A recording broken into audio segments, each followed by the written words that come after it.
Hello, everybody. Welcome. Welcome to our board retreat. The board retreat over to our facilitator, Dr. Benjamin. Thank you, Dr. Benjamin, for facilitating our second board retreat with you. You're welcome. It's good to be here. Great. Shall we do roll call, Sasha? Yes, ma'am. Okay, Trustee Withrow. Trustee Withrow? Where'd you go? I know he's here. Mm-hmm. Looks like we'll he move. fell off. Okay, we'll come back to him. Trustee Jenkins. Here. Trustee Handy. Here. Trustee Delphine Polk. Here. Trustee Bonilla. Trustee Bonilla, are you there? I'm here. There you go. Trustee Gonzalez-Yuan.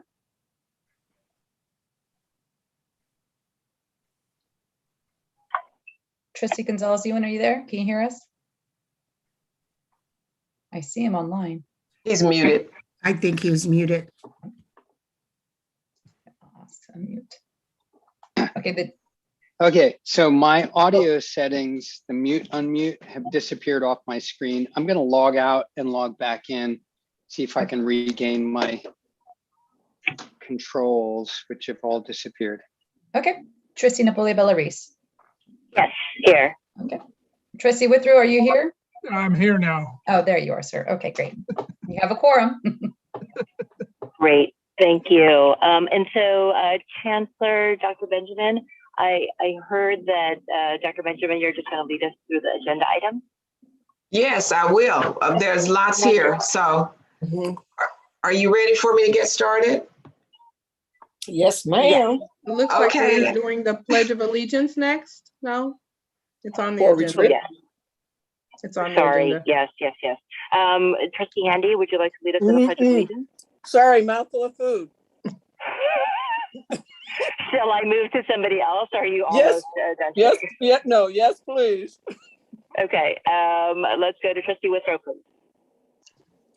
I pledge allegiance to the The flag flag of the United States of America America. and to the and to the republic republic Republic which stands Which stands stands one nation, one nation, nation, indivisible, under God, under God. with liberty Indivisible. and justice for all. Liberty and justice for all. Thank you. Next agenda item. 1.3 affirmation of the statement of cooperation. Nikki, could you read the affirmation of the statement of cooperation?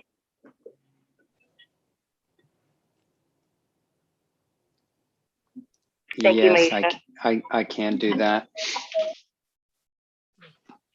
Over the course of the last 6 months, et cetera, list of commitments below represents the results of our deliberations and our dedication to function as a high-performing team on behalf of the people we represent in helping students reach their educational goals. So we're agreeing to the following and have the board is continuing to work on trust and trust in and among our members. We agree to listen and to seek to understand others and opposing points of view with the expectation of good intentions and a deep commitment to the district students. We commit to being prepared for each meeting and to work within our established communication protocols when we seek additional information. Members will review the agenda in advance of each meeting and adhere to board policy 2340 for adding items to the agenda. We have reviewed the board's code of ethics and commit to reviewing it annually at our organizational meeting to remind ourselves of the behavior we are to exhibit and the guidelines we're to follow in our roles. If the code of ethics is violated, we commit to following the process stated in the code and will first address concerns informally to settle disagreements one-on-one between and among members before moving to the formal process. We agree that from time to time, the chair will remind members of appropriate behavior and may call for a recess or redirect members if they stray from the topic of discussion. We collectively recognize that it is within their duties and the authority of the chair to render decisions or to take action to keep our meetings on track in adherence to board policy. We will strive to fulfill the vision we established for ourselves. We will model the behavior we want others to exhibit. We therefore commit to honoring and upholding these commitments in words and in action. Thank you. Thank you, Nikki. Our next agenda item. Board vision statement. Okay, and I think this goes back to you now, Dr. Benjamin. Okay, I I'm sorry, are we doing public communication? Yes, that's 1.6. yeah, Okay. we're gonna do the vision statement later as part of this, but I guess you must Okay. do your vision statement, review it or something at the beginning. I don't know. It's We in the can move wrong it. place if it's for me. Got it. Okay. We can do the call to order or the public communication, and then we can come back. Yes, I Yes, think that let's do the we public should, communication. absolutely. Do we have any speakers? There are 3 attendees. Does anybody have any comments or questions they'd like to ask the board? You can raise your hand.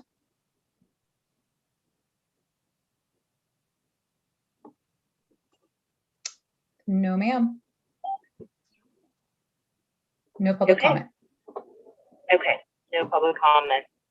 Then our next agenda item. Oops, I lost my agenda. Agenda review. Can I have a motion for the order of the agenda?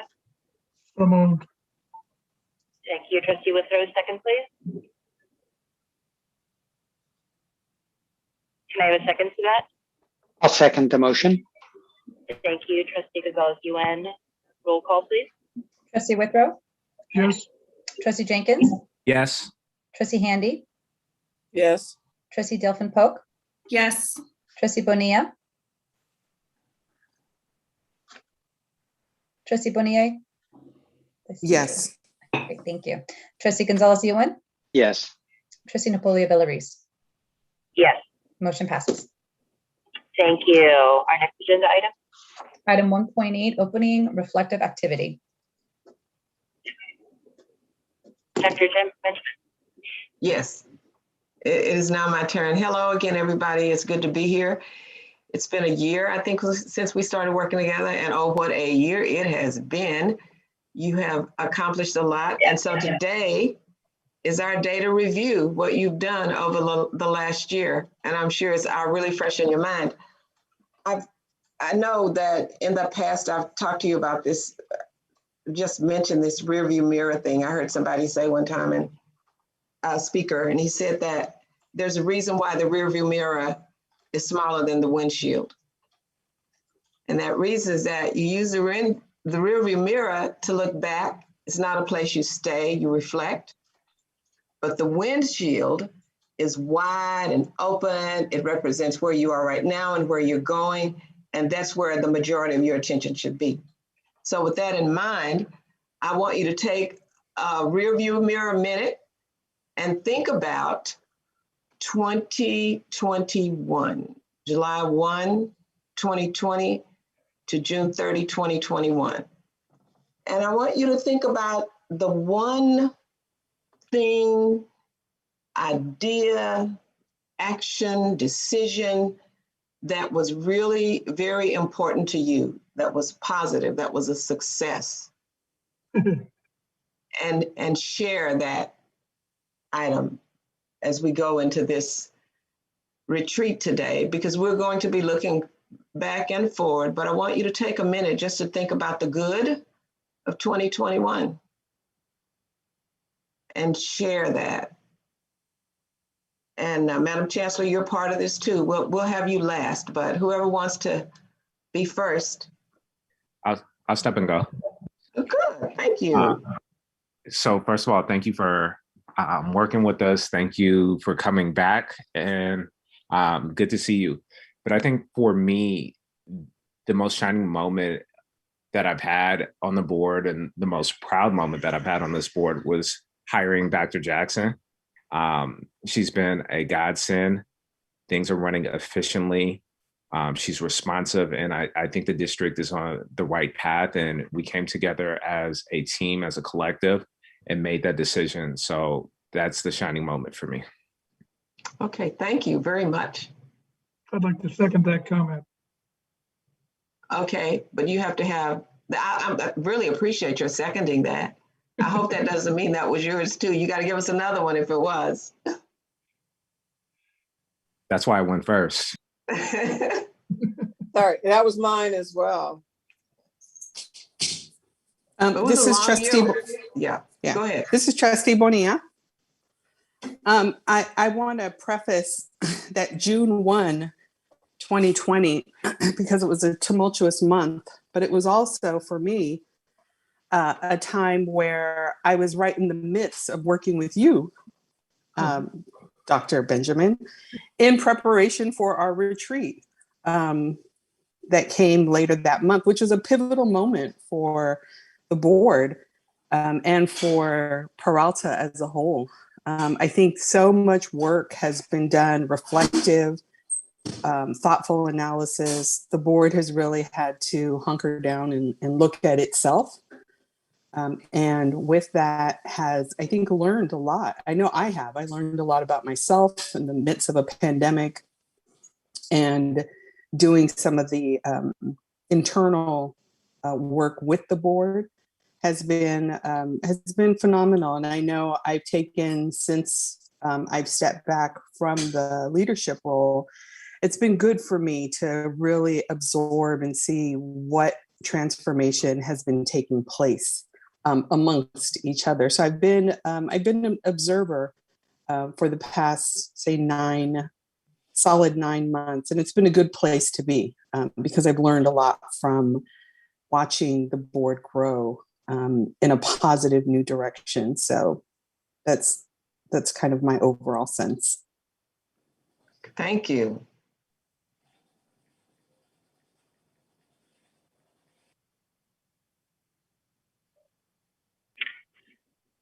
Trustee Delphine Pope, Trustee Handy. Sure, Was I that- can go. Go ahead. I want to echo what Trustee Jenkins said. I think hiring Dr. Jackson and coming together as a collective was the most positive thing to happen. I've spent the last 9 or so odd months settling into the role as an elected trustee, and what that really leaning into what that role means. And Dr. Jackson, you've been a really big part of helping me get to that place. So I want to give you some shout out for that. It's just been a really great experience working with you, and it's really helped me a lot to be able to do my job effectively. So thank you very much for that. Trustee Handy. Yeah, Trustee Gonzalez-Yuen. I think that the best thing for me, and when I was able to start getting sleep again, is when Dr. Jackson agreed to come back with us. She is a real chancellor, is the words that I use all the time. Everything is intuitive for her, and I can relax, just as with Dr. Benjamin. I know you all know what you're doing, and we allow you, you do your job, and we're there to support that. But I did not sleep for the months between until Dr. Jackson came in, because things were crazy. But when you have someone who really understands the community colleges and is accustomed to the multiple colleges and understands the processes and the people, it's phenomenal. When it works well, it's a beautiful thing. And so I thank you, ladies, both, for my nights where I get to sleep. Knowing that we'll still be there in the morning, but we won't be on the front page of the newspapers. Okay, thank you. Trustee Gonzalez-Yuen. Thank you. Not to take anything away from the praise to Jeanette, I think you've done an extraordinary job. I think in addition, one of the things that I've really noticed is a transformation of the board into a much more cohesive body in which there isn't a lot of tit for tat. It's like there's a much stronger ethic of let us collectively put our shoulder to the wheel and move it forward. Let us work together. Are we always going to agree on every point? No, but if we did, that would probably mean we weren't thinking very clearly. And so seeing the areas of disagreement not as a source of unrelenting conflict, but rather as a point of creative tension in which we get to better results, in which disagreement is a source of growth rather than a source of destruction. And I think that is principal growth that I've seen in this board in the last period of time. Thank you. And I will say four things. Most certainly, Dr. Jackson. I haven't been with a chancellor at this district that has been able to do all that she's done and allow the board to feel comfortable with leadership in the manner that she has allowed us to be. And it is because of her communication, her transparency, her vertical and horizontal communication, her evidence, her data-based decision-making, all of that and many, many more, and her temperament, just everything.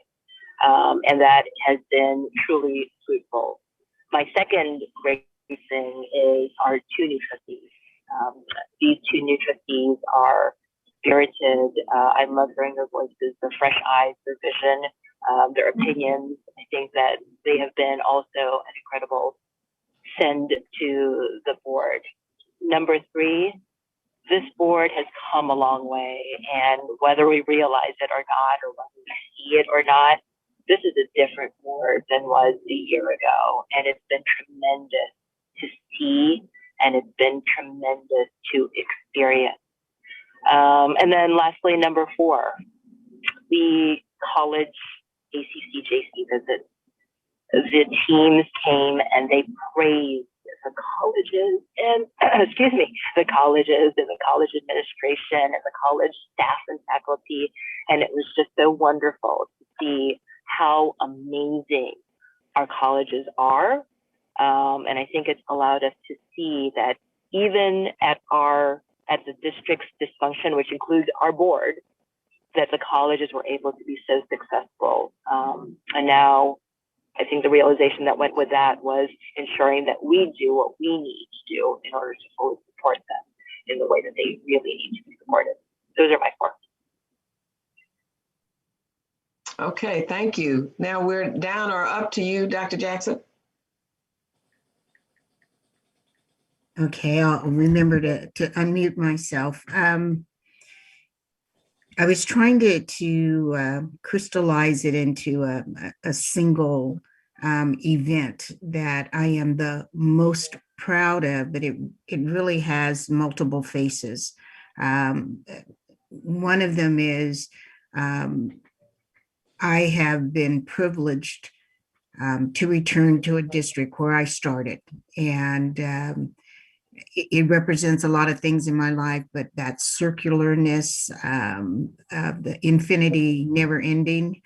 And so I want to thank the board for that. And that took a lot of courage on the part of the board, as well as a commitment to me and to our faculty, staff, and our students and community that they are willing to change. And that is, I think, one of the most important things that has happened. The other component of that is that we were able to prevent the district going over the proverbial cliff with ACC-JC. And that was not just by happenstance. That was not just by us making a presentation to the commissioners, but I think that they actually saw in our resolve and in our commitment that we are making those changes. So that's the third part. And like a pyramid, there's a third component. And the triangle is one of the strongest structures there is. And the last thing is, you can always say that, you can put it in writing, you can verbally commit it, but your actions speak much louder than words. And I have seen this board be tested in the short time that I've been here. And at one point I was surprised because, again, we can say a lot of things, but our actions speak louder than words.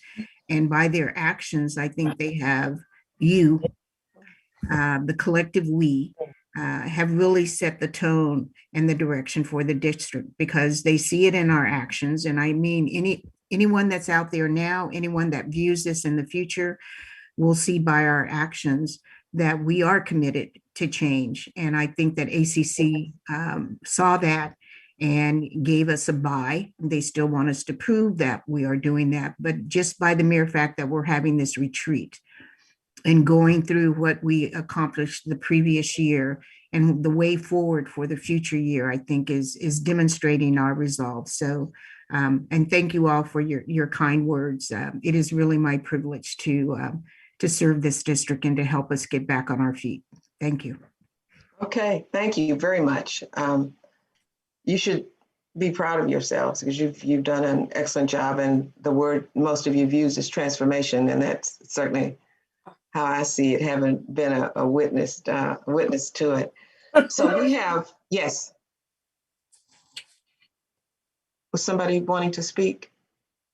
Oh, okay. So we have a pretty ambitious agenda, a lot to cover. As you know, ACCJC requires that you conduct an evaluation, and I want to thank you. The most amazing thing to me is that all 7 of you completed the evaluation. And those were a lot of questions to answer.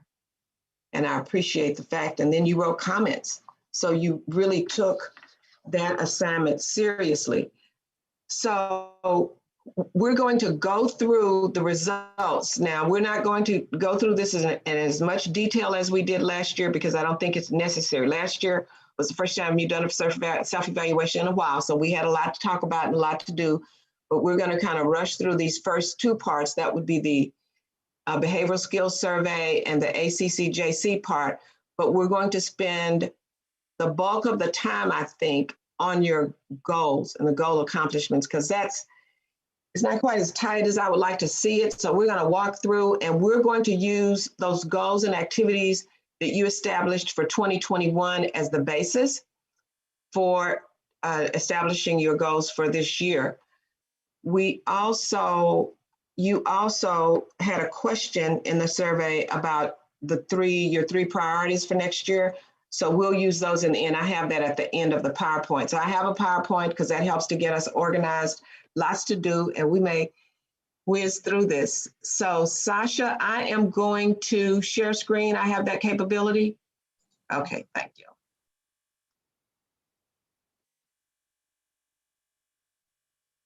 So this is your retreat. And what I want to do, I don't know if you have the copies in front of you, but what I did was to show what your average was in 2020 and your average in 2021. And I sent you this in advance just so you could kind of look at it. So if you have comments as I go through this, please interrupt. But on mission and planning, and this is a really important part, and if you read all the comments, you'll note that some of you said that you guys spend so much time on certain things like finances and certain issues that you don't feel that you have the time to spend on these other areas that you need. And mission and planning is one of those. Your average last year was 2, so you rated yourself a little higher. That's good, a point above where you were last year.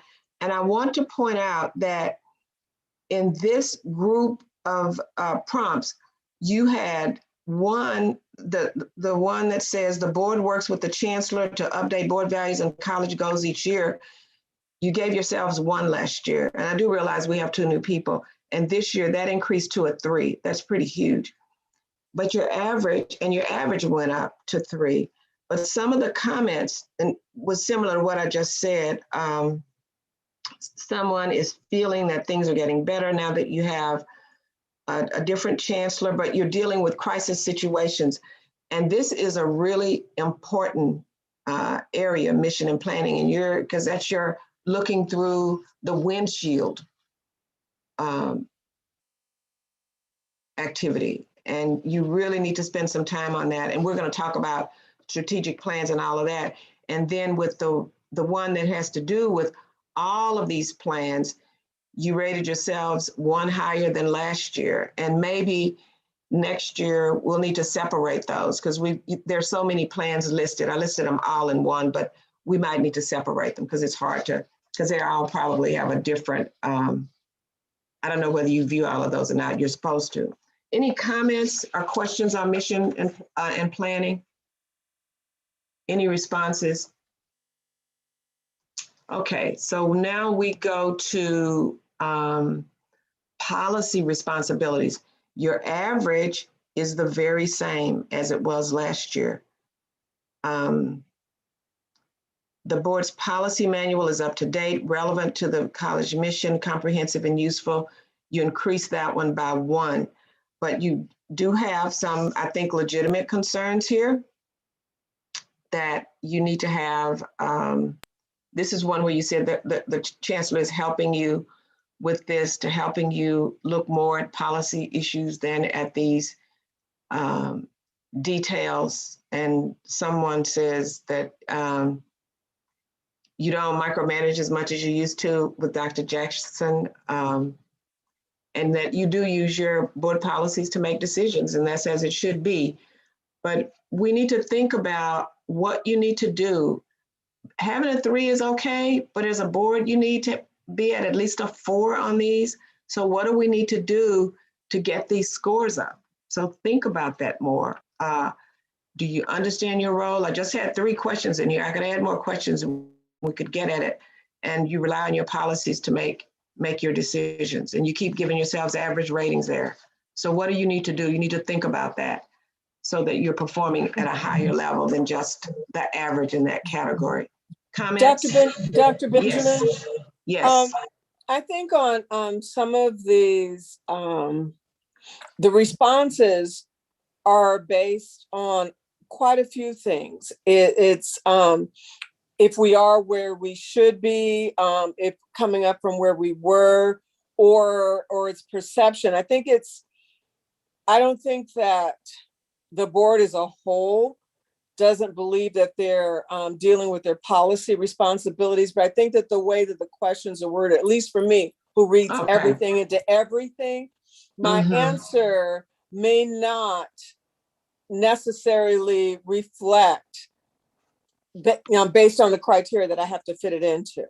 So I think that's maybe why on even if just a short discussion on those responses may reveal that the numbers may actually be higher or different than what is written. Well, and it's interesting though, because what brings the score down would be the people who slightly disagree. And there are a couple of people here strongly disagree on that first one about clearly understanding your policy role, differentiating. 2 people gave that a strongly disagree. And on relying on board policy and making decisions, 1 person strongly disagreed, 1 person slightly disagreed. So you had quite a bit of disagreement there in the slightly and the strongly disagree categories.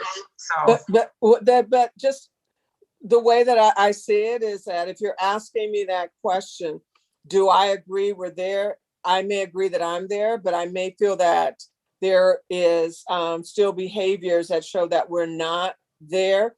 And that might be the reason for the strongly disagree, but it doesn't mean that behavior is happening at every incident. But that my think is more that people are staying in their lane within policy responsibilities.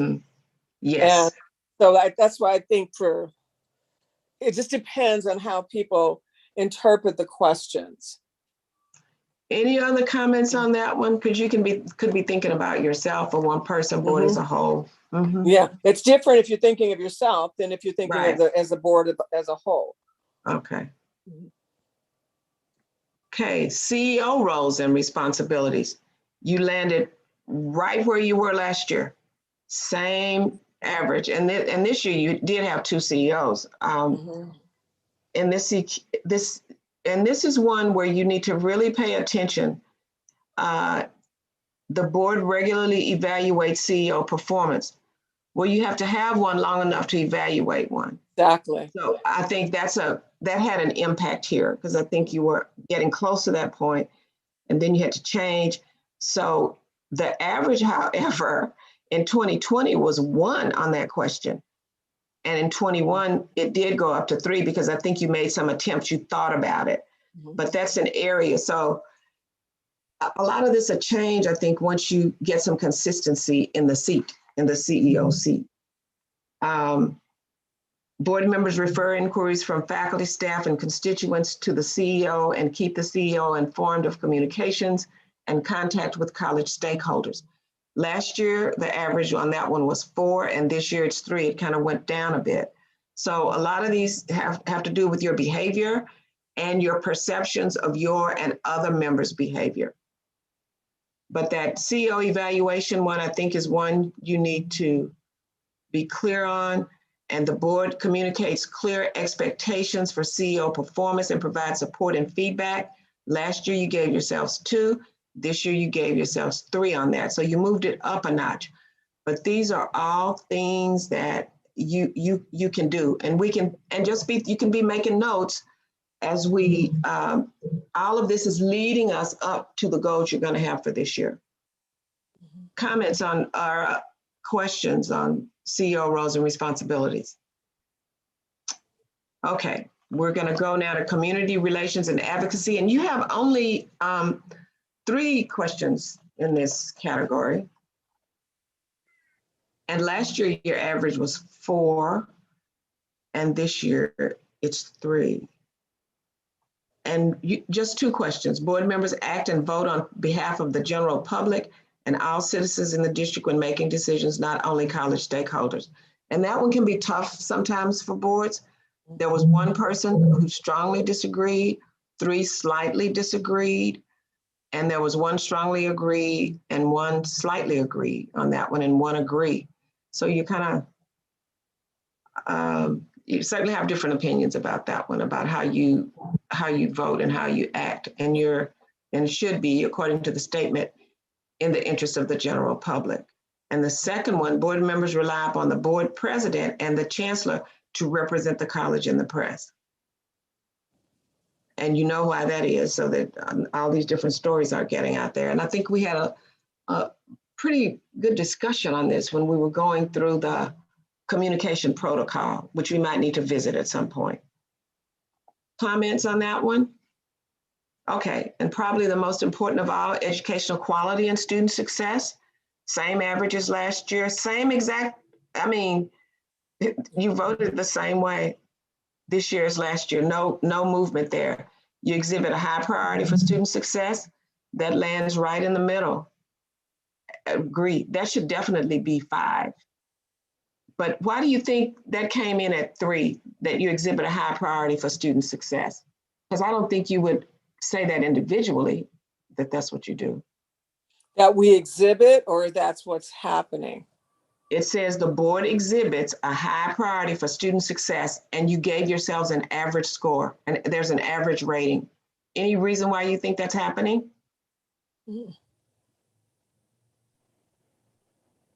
I would give an average because of COVID and not having the ability to do things in a way that we would normally do. I didn't feel that we were always meeting the new needs of our students. And in fact, many times I think the loudest voice got the most money and the most action, but the numbers kept coming in and is low. So I don't think that our focus is where it should have been, which was the crisis that our students were going through. So that's why I would say average, that if we weren't in a crisis, I think things would have been different, but because we were, I think the priorities were too mixed with the loudest voices, and the students' voices were very, very quiet, and they were not getting their needs met. Okay, others? Yeah, Dr. Benjamin, I kind of feel the same way. This is Trustee Bonilla.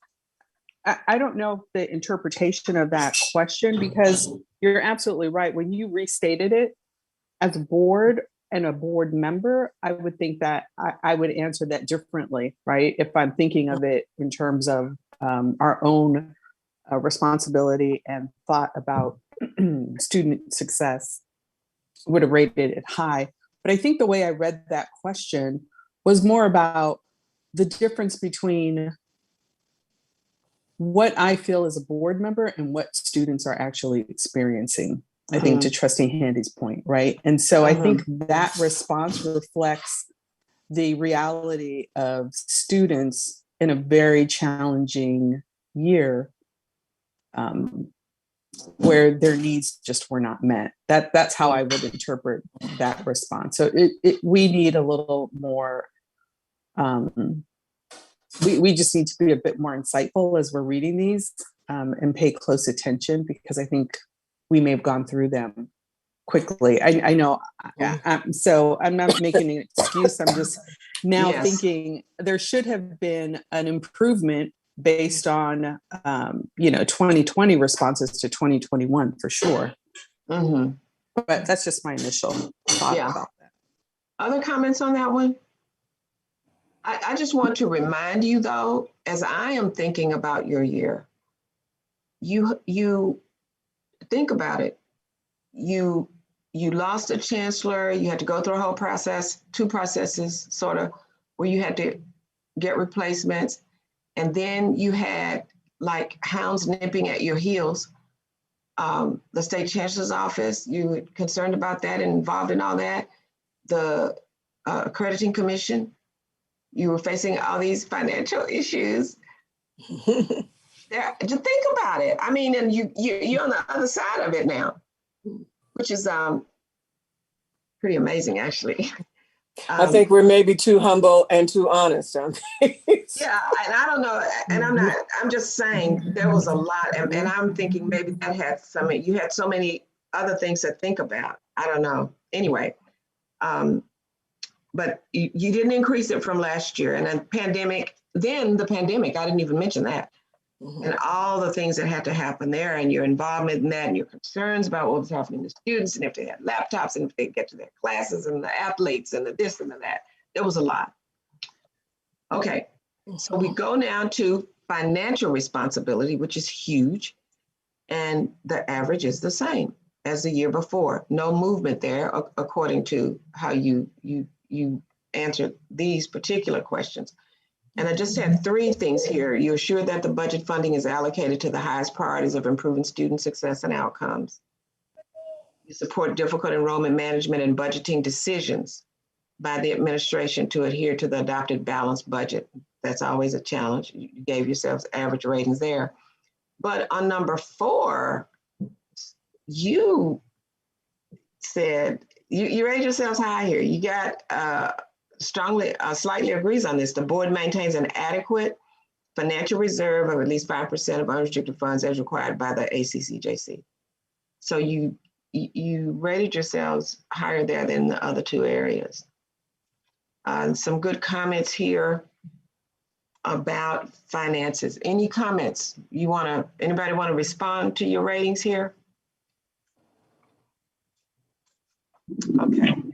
I'd like to say something, actually. I know one thing that we have done in the last few months is bring back the Budget and Finance Committee, and I think that that's been really helpful with President Reese and, of course, Trustee Withrow to be able to have some more information given to us in a separate committee that is obviously open to the public. And so that transparency, I think, around finances, I'm hoping that it's gotten higher. So I just wanted to kind of put that on your radar, Dr. Benjamin, that we have been meeting monthly. Excellent. 6 months. Yep. Okay. Okay, so let's see here. So we go now to any other comments on that? You know, I would say I'm not exactly sure if I remember correctly what I rated this at, but I think that for me, it's still a process. We're still working through many of the issues that we have in terms of internal controls and ensuring that that's working out. We have the budget presentations, there's more explanations, definitely, there's more transparency as of late, definitely. However, I think that we still don't have our arms around that yet. And so for me, we're getting there, but we're not quite there yet. Mm-hmm. Okay, some progress though, some. All right, other comments on this one? It's a big one. Human Me- resources and staff. Oh, yes, I'm sorry, go ahead. For me, just to be brief, it's a tale of two cities, right? It's pre-Dr. J and Dr. J, and I think the transparency is, we have a lot more transparency with Dr. J, so I'm judging based off of like two different chancellors, and so I have to split them down the middle.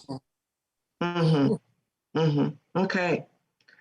All right, so human resources and staff relations, no change here.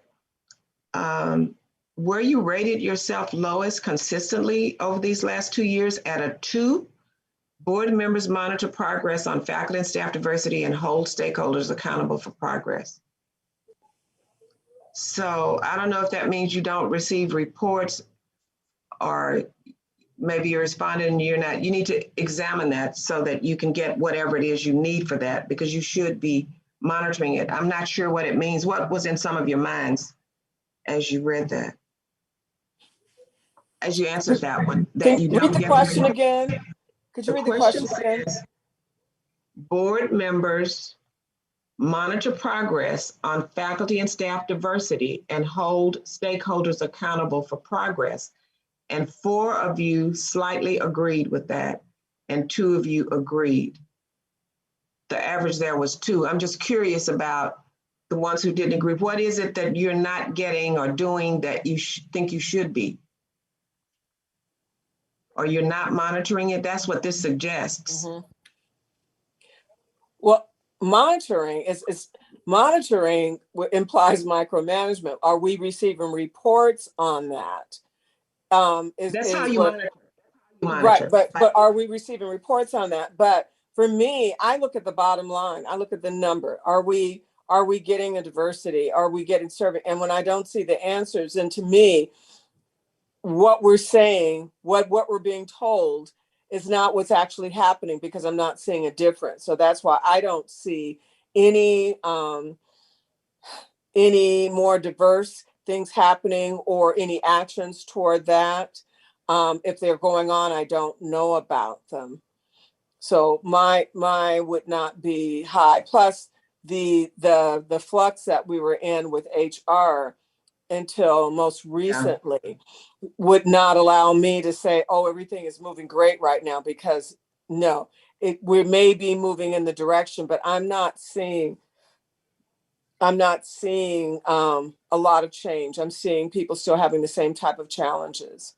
Okay, and so there's a whole lot more. You're thinking about a lot as you answer the question, I see. And if you read the comments, you can see some of that evidence there. Yes, others, Nikki. I think this is a really complicated area where we have a lot of growth possible. I think it's very challenging at Peralta to have an honest discussion about race and racism, about how it affects people, about what it looks like.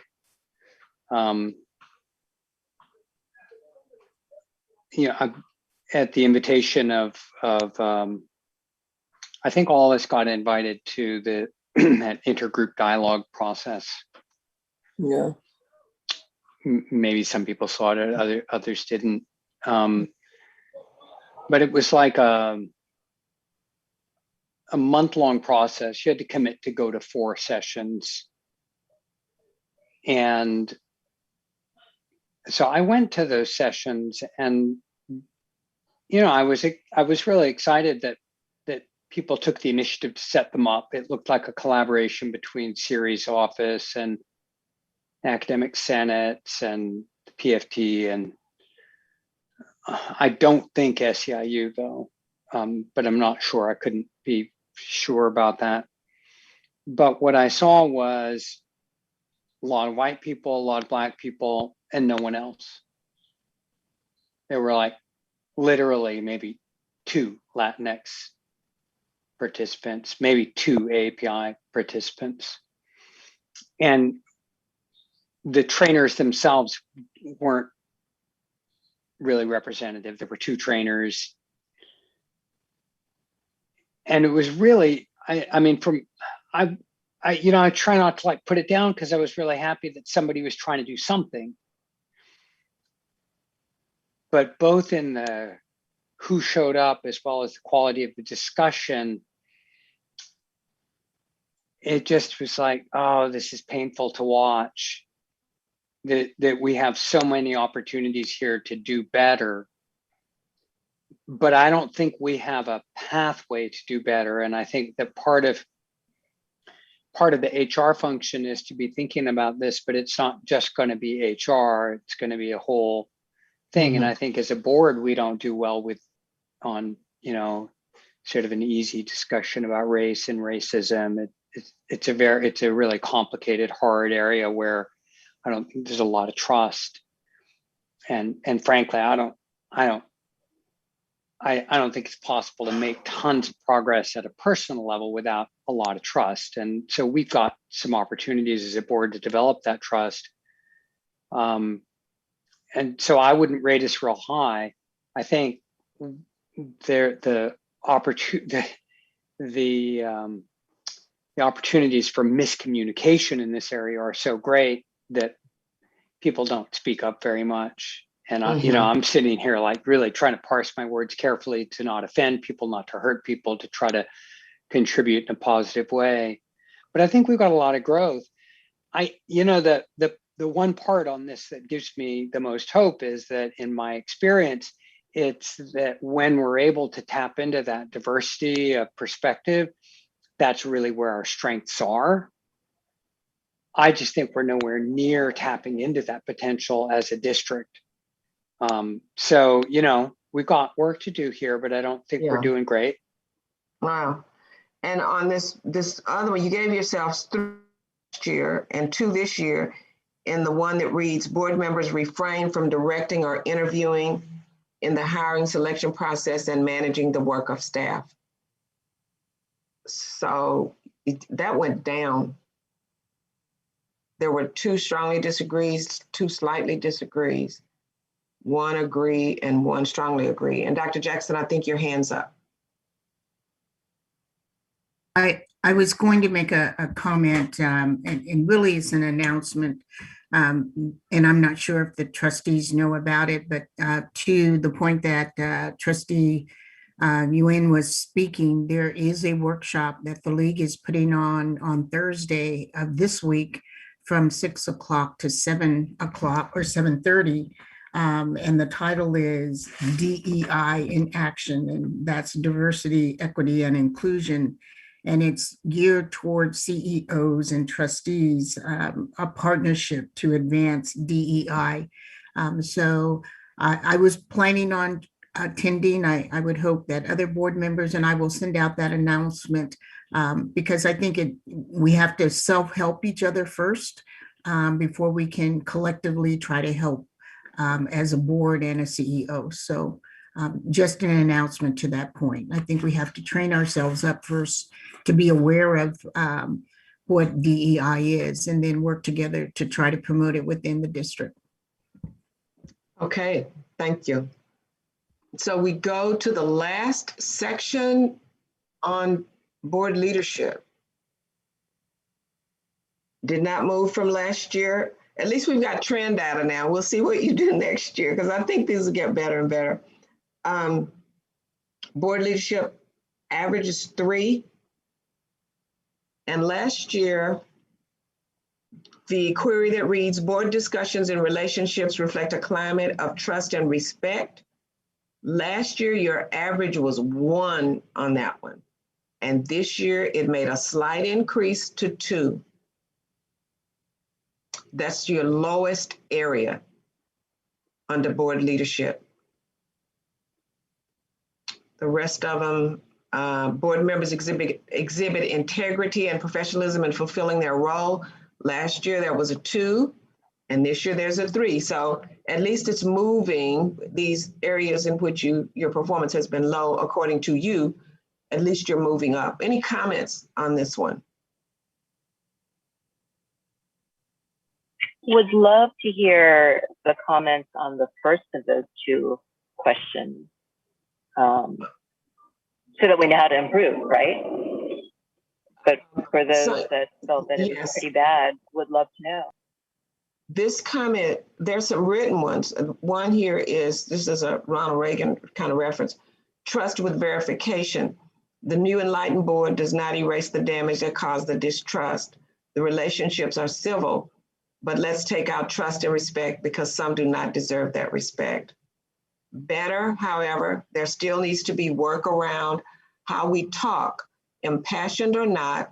We have to be aware at all times of a level of professional decorum in communication, regardless of how emotional we become. And then someone says, excuse me, amazing improvement in this area.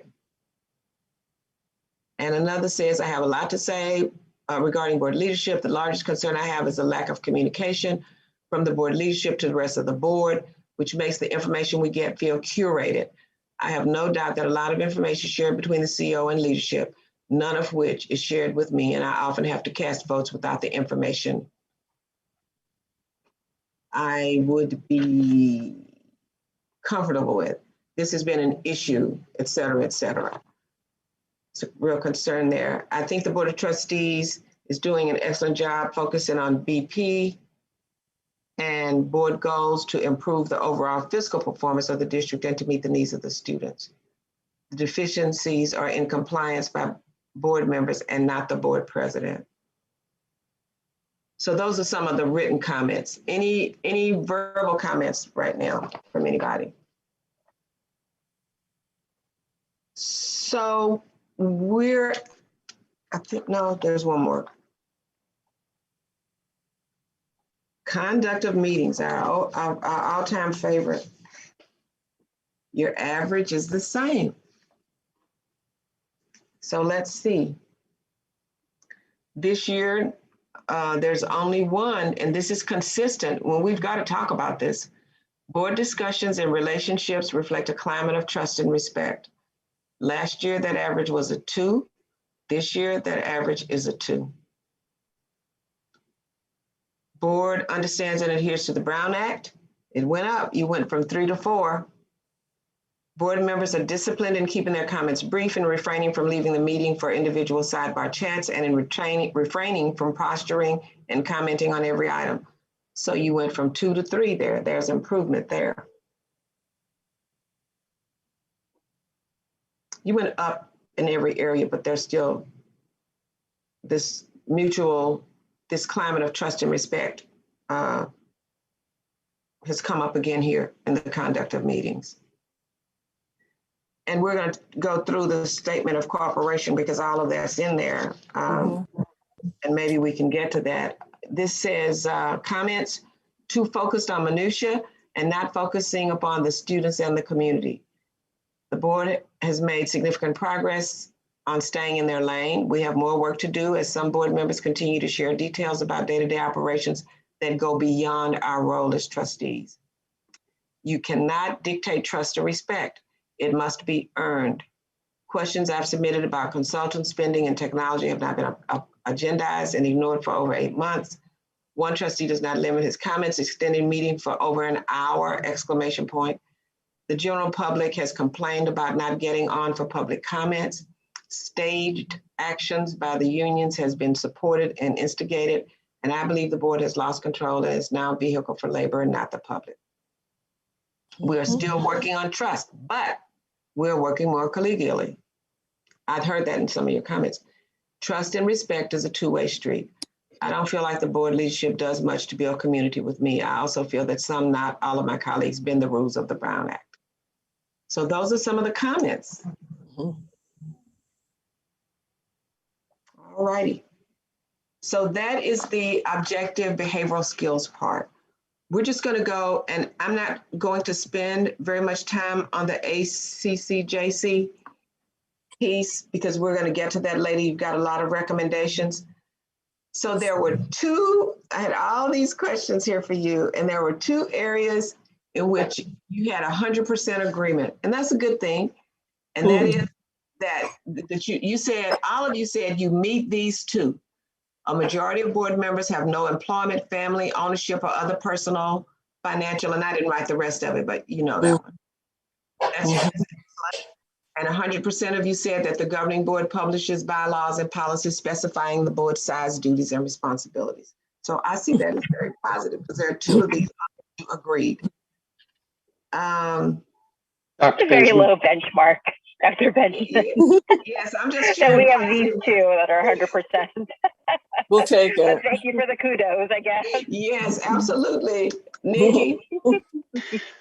So, I mean, I think part of the challenge in this retreat is that we're in a really public setting, and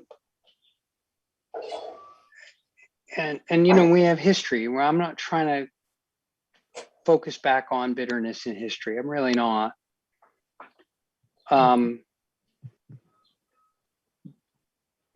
But I go back to the, you know, the last set of evaluations around trust, around process, around, you know, any number of these things. And I think that that part of the challenge is that our communication with each other is difficult. Now, frankly, part of that is in fact the Brown Act. Like, you know, you're trying to have a conversation that's a heart-to-heart conversation among a group of people. And I think probably enough of us have been in retreat settings where it's like more confidential, it's closed. You can actually have a heart-to-heart conversation where it's like stuff doesn't spill out everywhere, you know, but we're all elected officials. And so that, and we're Brown Act and there's that. But I guess what I want to try to figure out here on trust, on communication, on expectations, respect is on respect is what is it that we could do either on a one-to-one basis or in a communication basis so that we could actually build that. If people, for example, believe that people are violating the Brown Act, well, that would be useful to know, like, well, what is it that you think is happening? How do you communicate that? And in particular, you know, I take my responsibility as a board officer pretty seriously. I think I know Cindy takes her job as president. I think anybody who takes on that role, it's not fun. You know, Jelena, thank you for doing it for 2 years. You know, you have your fans, you have your detractors. But I think everybody understands how heartbreaking, backbreaking it was. I think what would be helpful is, especially if people are feeling dissatisfied with the level of communication or with trust, is, you know, what we first have said is, look, let's talk to each other. And then we've got formal processes, but I think also just communication to the president and to me, like, here, I'm having this problem. I would like this to go better. And I think if people could actually have respectful communication in the spirit of, can we work better? Can we communicate better? I think that would work better. If in fact people are saying, I don't trust that the Brown Act is being followed. I think so-and-so, or I think you are violating that, then knowing what that dissatisfaction is would be really helpful. Because I think we can improve. I think so much of the lack of trust is really just lack of communication. Like, well, I don't know what's going on, so I don't trust that. And then if you feel like you're not being responded to, well, then there's got to be some other process that we use with the expectation that we are trying to work together to support our communities. Anyway, I didn't want to just blow past that, Dr. Benjamin, because those are pretty low. Those are pretty low numbers. And if people are feeling like the board leadership sucks, well, that's me right now. And if people feel like that's low, well, then I would like, I'm inviting communication. I'm inviting dialogue, not bitterness, but really like, can we work together? I don't think that we have a conflict of interest in terms of serving our students and our communities. And if we do, well, let's work this out on a value basis, but not personalize it and do sort of a lot of nasty. And you know where I'm trying to go here. No, I understand. Yeah. I think what I'm hearing in those comments is this, and you can chime in, I may be going a little too far, but the board president and vice president, and I don't know who else, but there's a separate meeting that you guys are in, monthly review and agenda, whatever, and because you can't, and maybe you need to write this down. Maybe you need to talk about how you're going to handle this. You operate as a board of the whole, right? But then you have a small group, because in between, if every time the chancellor needed something, she had to call a meeting for it and talk to everybody, you'd be meeting all the time. And so you have these officers who do the agenda review, and maybe she goes to them for emergency things or whatever. The other members of the board are not part of that. The impression could be, I've been in this situation, that's why I know how it works, kind of have an idea about it. You come to them with information they're hearing for the first time. You have this information already. Maybe they don't know how long. Maybe you're not giving them enough information. Maybe there's an error suspicion, especially with all of the different kinds of issues you guys have had lately, you know, over the last year. There could be that perception that they're not telling us everything and they're just telling us what they want us to know. And I don't feel like I'm getting it all. I don't know if I'm trying to, that's what I hear in that. Maybe I'm putting too much into it. But there needs to be a mechanism, because the board chair can do a one-way communication. And you've really got to have strong trust for this, because some of this information could be confidential and they're just afraid to tell everybody. I've been in that situation.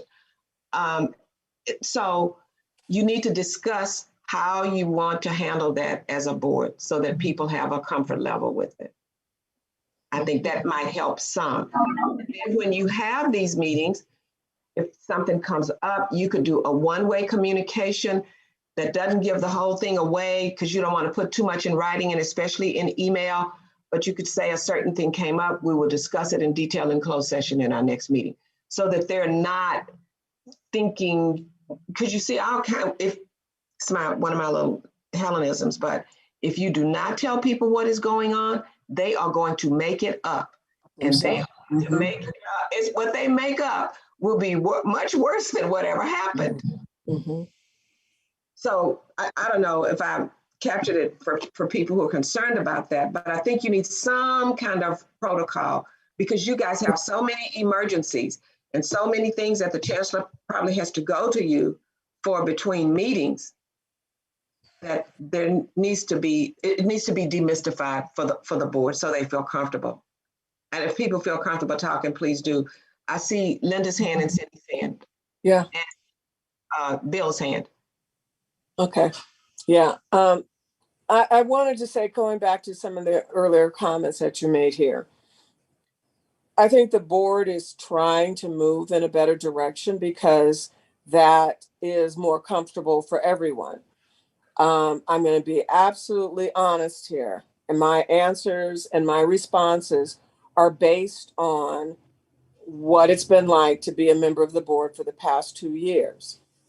Now, I always tell my kids and stuff, when they do something wrong, move forward and sin no more. but that doesn't change the fact or the damage that was done while you were sinning. So what I'm saying is this: for 2 years, I received no calls from board presidents or anyone else about anything. From the moment the election changed, there was us to the side and there was the group that was moving things forward. There was no communication. We were asked to vote on things that we really didn't know about. Things were changing, but we were not informed.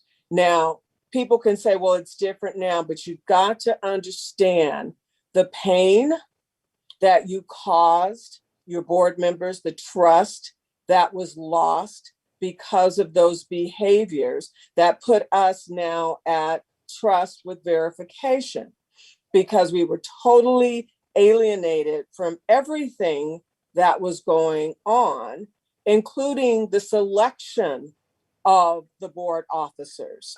And even to the one point, it was so embarrassingly juvenile that what was taking place when phones didn't fall through, whatever, that somebody actually accepted a position and then the next week or so said that they didn't want it. And also when we would have agreements, well, you know, this is a person we'd like to be president or vice president. That person would say, you vote for me and I'll vote for you for vice president with another member, and then turned around and did something very differently.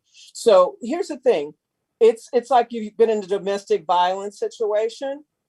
Once you correct the behavior, it doesn't heal the bruises that you have on your psyche or on your physicality. And we can move forward and have trust with verification, but we're not going to have any kumbaya parties here. The reason for the distrust is because we were cut out of everything. And now we're moving forward. There's a lot more information, but the board leadership and board members have to understand that anytime that information is not forthcoming, then the distrust comes back again, because this stuff was done. It was horrendous. From the day I stepped into that boardroom after the election, I never thought I would say it. I looked up to God and I said, what have I done? I have created my own hell because I am in it. And for 2 years, it was serious hell.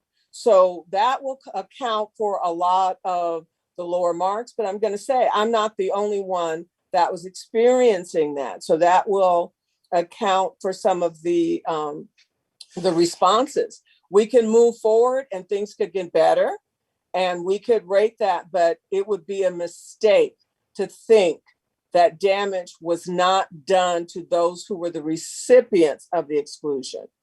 So there's no, everything is wonderful. No, it's trust with verification. And we're here for a purpose. And let's try to do that. Let's make it about the students, not about personal issues. Let's make it about governing the board. But to say, oh, everything is just jolly and we're moving forward, that would be a huge mistake. Okay, and I don't think that's happening. Trustee Reese? Yeah, I'll say a couple of things actually. Number one, when we go to board agenda review, we keep that as board. This is my understanding. We keep that information as board leadership. We keep that information until the board meeting.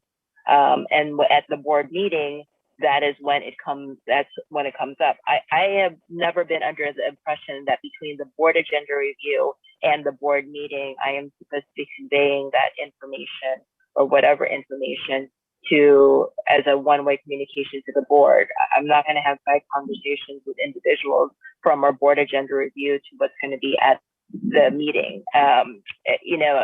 If there's something that's going to need the review in advance, like the budget, we need to approve it on the same day, then I'll send out a one-way communication. But I'm not going to bring the information that I get at board agenda review out. That has not been my understanding. So if I need to be corrected on that, please let me know, because that has never been my understanding. And number two, this board is probably not going to have trust, and that's okay. It's okay. I think that, true to quite a few other people's comments, I think that there are some hard-tamed conversations and relationships on this board. And so trust is not something that comes by individually easily. It doesn't.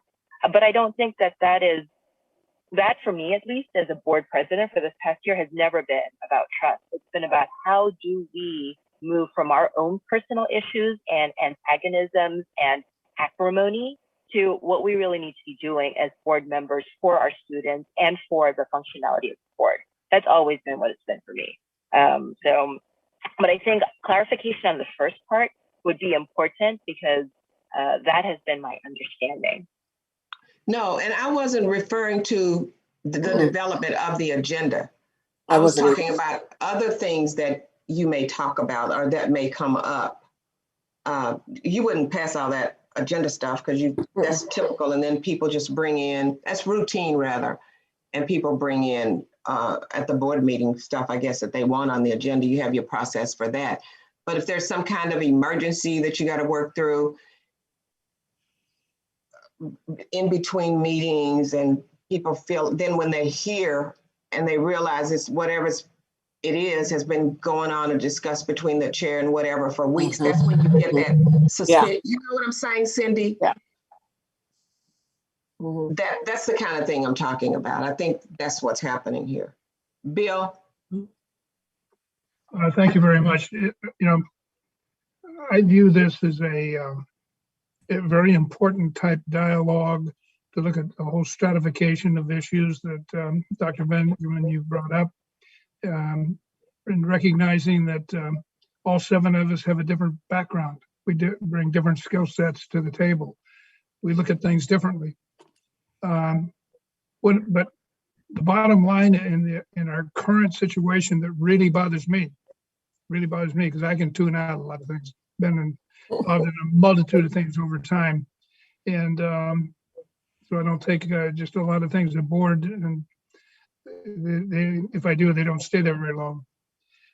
But we've got, the grand jury is one thing. This is the latest.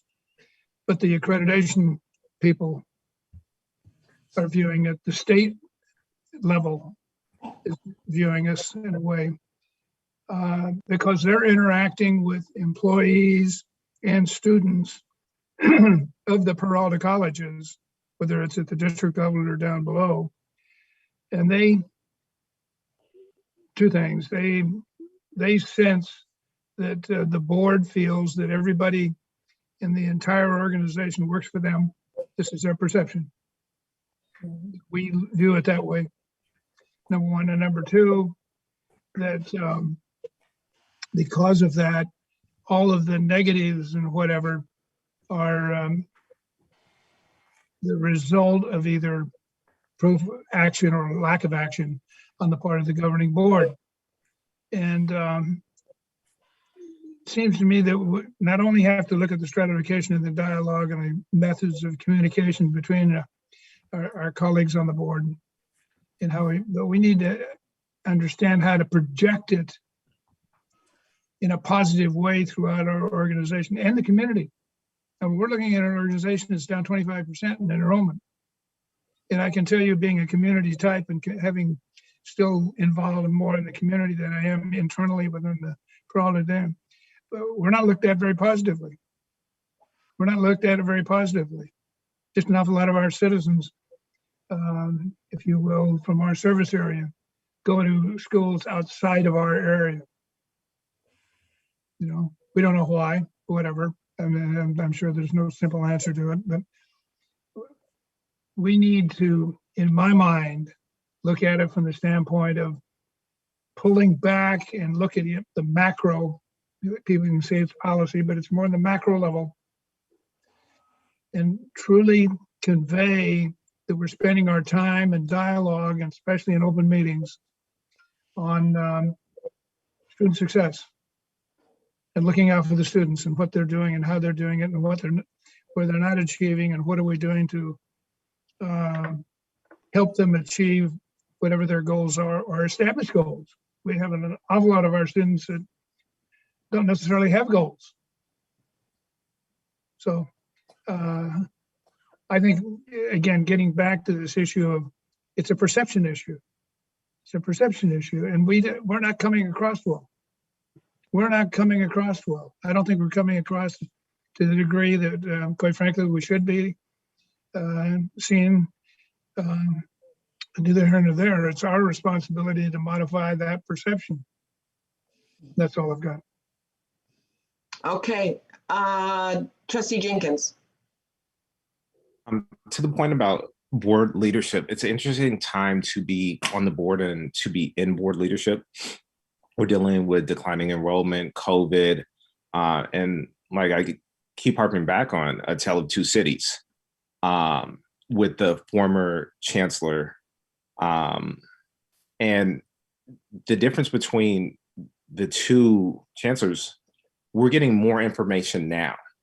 Dr. J's first week here, we got a update that one of our facilities, something happened at one of our facilities. That would have never happened with the former CEO. And that was information that the board, we believe, or I'll speak for myself, that I believe that the board leadership was privy to, that I got on Twitter. A lot of the information that I used to get was on Twitter, and it's not because of the board leadership, but I think it's a different styles of managing. As far as trust was broken the first meeting that Trustee Delphine Polk and I attended, and I'm not going to speak for Trustee Delphine Polk, but Trustee Delphine Polk asked the chancellor, would the security contracts be ready, right? And she guaranteed her. And then after that, we had a distrust and a broken system. This is not about our staff or anything. This is about our CEO giving a word. And so I think a lot of that has changed as we're moving forward. Things have gotten better. Relationships for me have gotten better. I've talked to each one of my colleagues. I've met with most of you guys in person. So it's a tale of two cities. It was bad. It's getting better for me. Okay, Dr. Jackson. Thank you, Dr. Benjamin. I think, and I thank you, Trustee Jenkins. I do think it is a tale of two cities.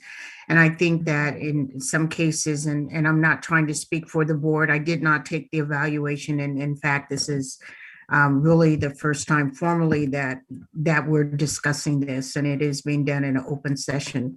I think that maybe sometimes board members, when they were answering the questions, were, are we speaking to in the past, or are we speaking to currently, or are we speaking about where we think we're going? And I think maybe some of that clarification, I think Trustee Handy brought it up first as to, am I speaking to myself, personally, or am I speaking about the board in general? So I'm glad we're having this dialogue.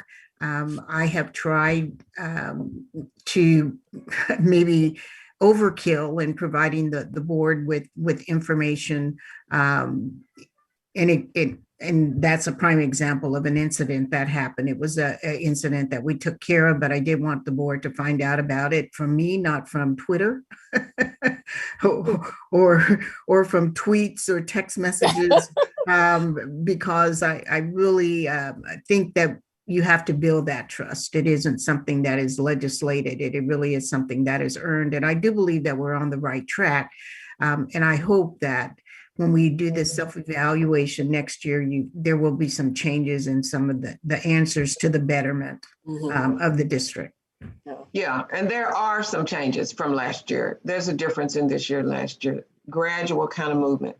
Okay, I think maybe Trustee Handy, is your hand still up? No, I have to go back and take it down. Okay. And all right. So, okay, Nikki.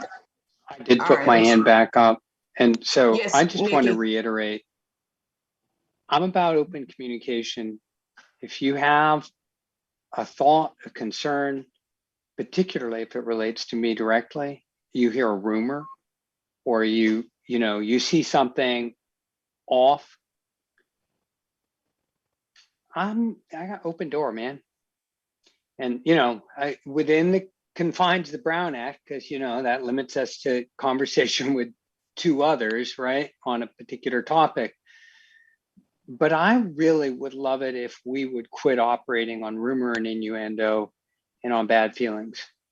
And let us try to be better with each other, I guess is what I'm saying. And I'll keep in mind both what President Reese said. Maybe we're not all going to be best friends. That's paraphrase, Cindy. I know you didn't say it exactly that way. And I hear what you're saying, that there's history. Believe me, there's history. Yeah, I know about history. But maybe trying to move forward, we can be a better board with each other. Maybe we can do that. Now I'm just trying to put out my own, what I can do personally to extend that invitation. I don't bite. At least not very hard anyway. All right, I'll stop. Thank you. Okay, Nikki, thank you for surfacing this conversation. Are there others who want to speak? Right now, we are going to take a 10-minute break. So it'll be a little more than 10 at 40 minutes after the hour. Please return. 10 minutes. Okay.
Okay, Helen, are we back?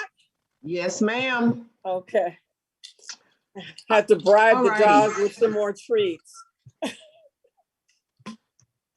So let me try to get myself together here.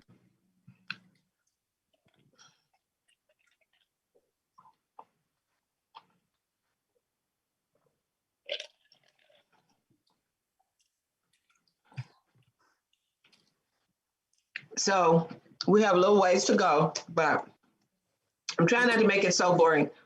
I think last year, I know Julina liked it last year when we put people in groups. We put you in breakout rooms and let you talk a bit over some issues. And Maisha and I were talking about that today, but we can't do it because we don't have it's a lot of trouble to do it in the webinar.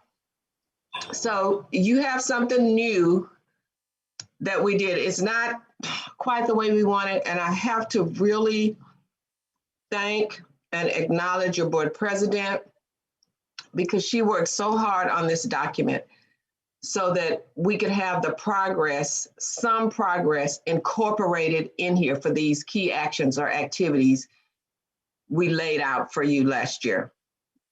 And you just got this yesterday. We know it because we were scrambling to try to get it. So what I want to do is to go through each one of these quick key actions.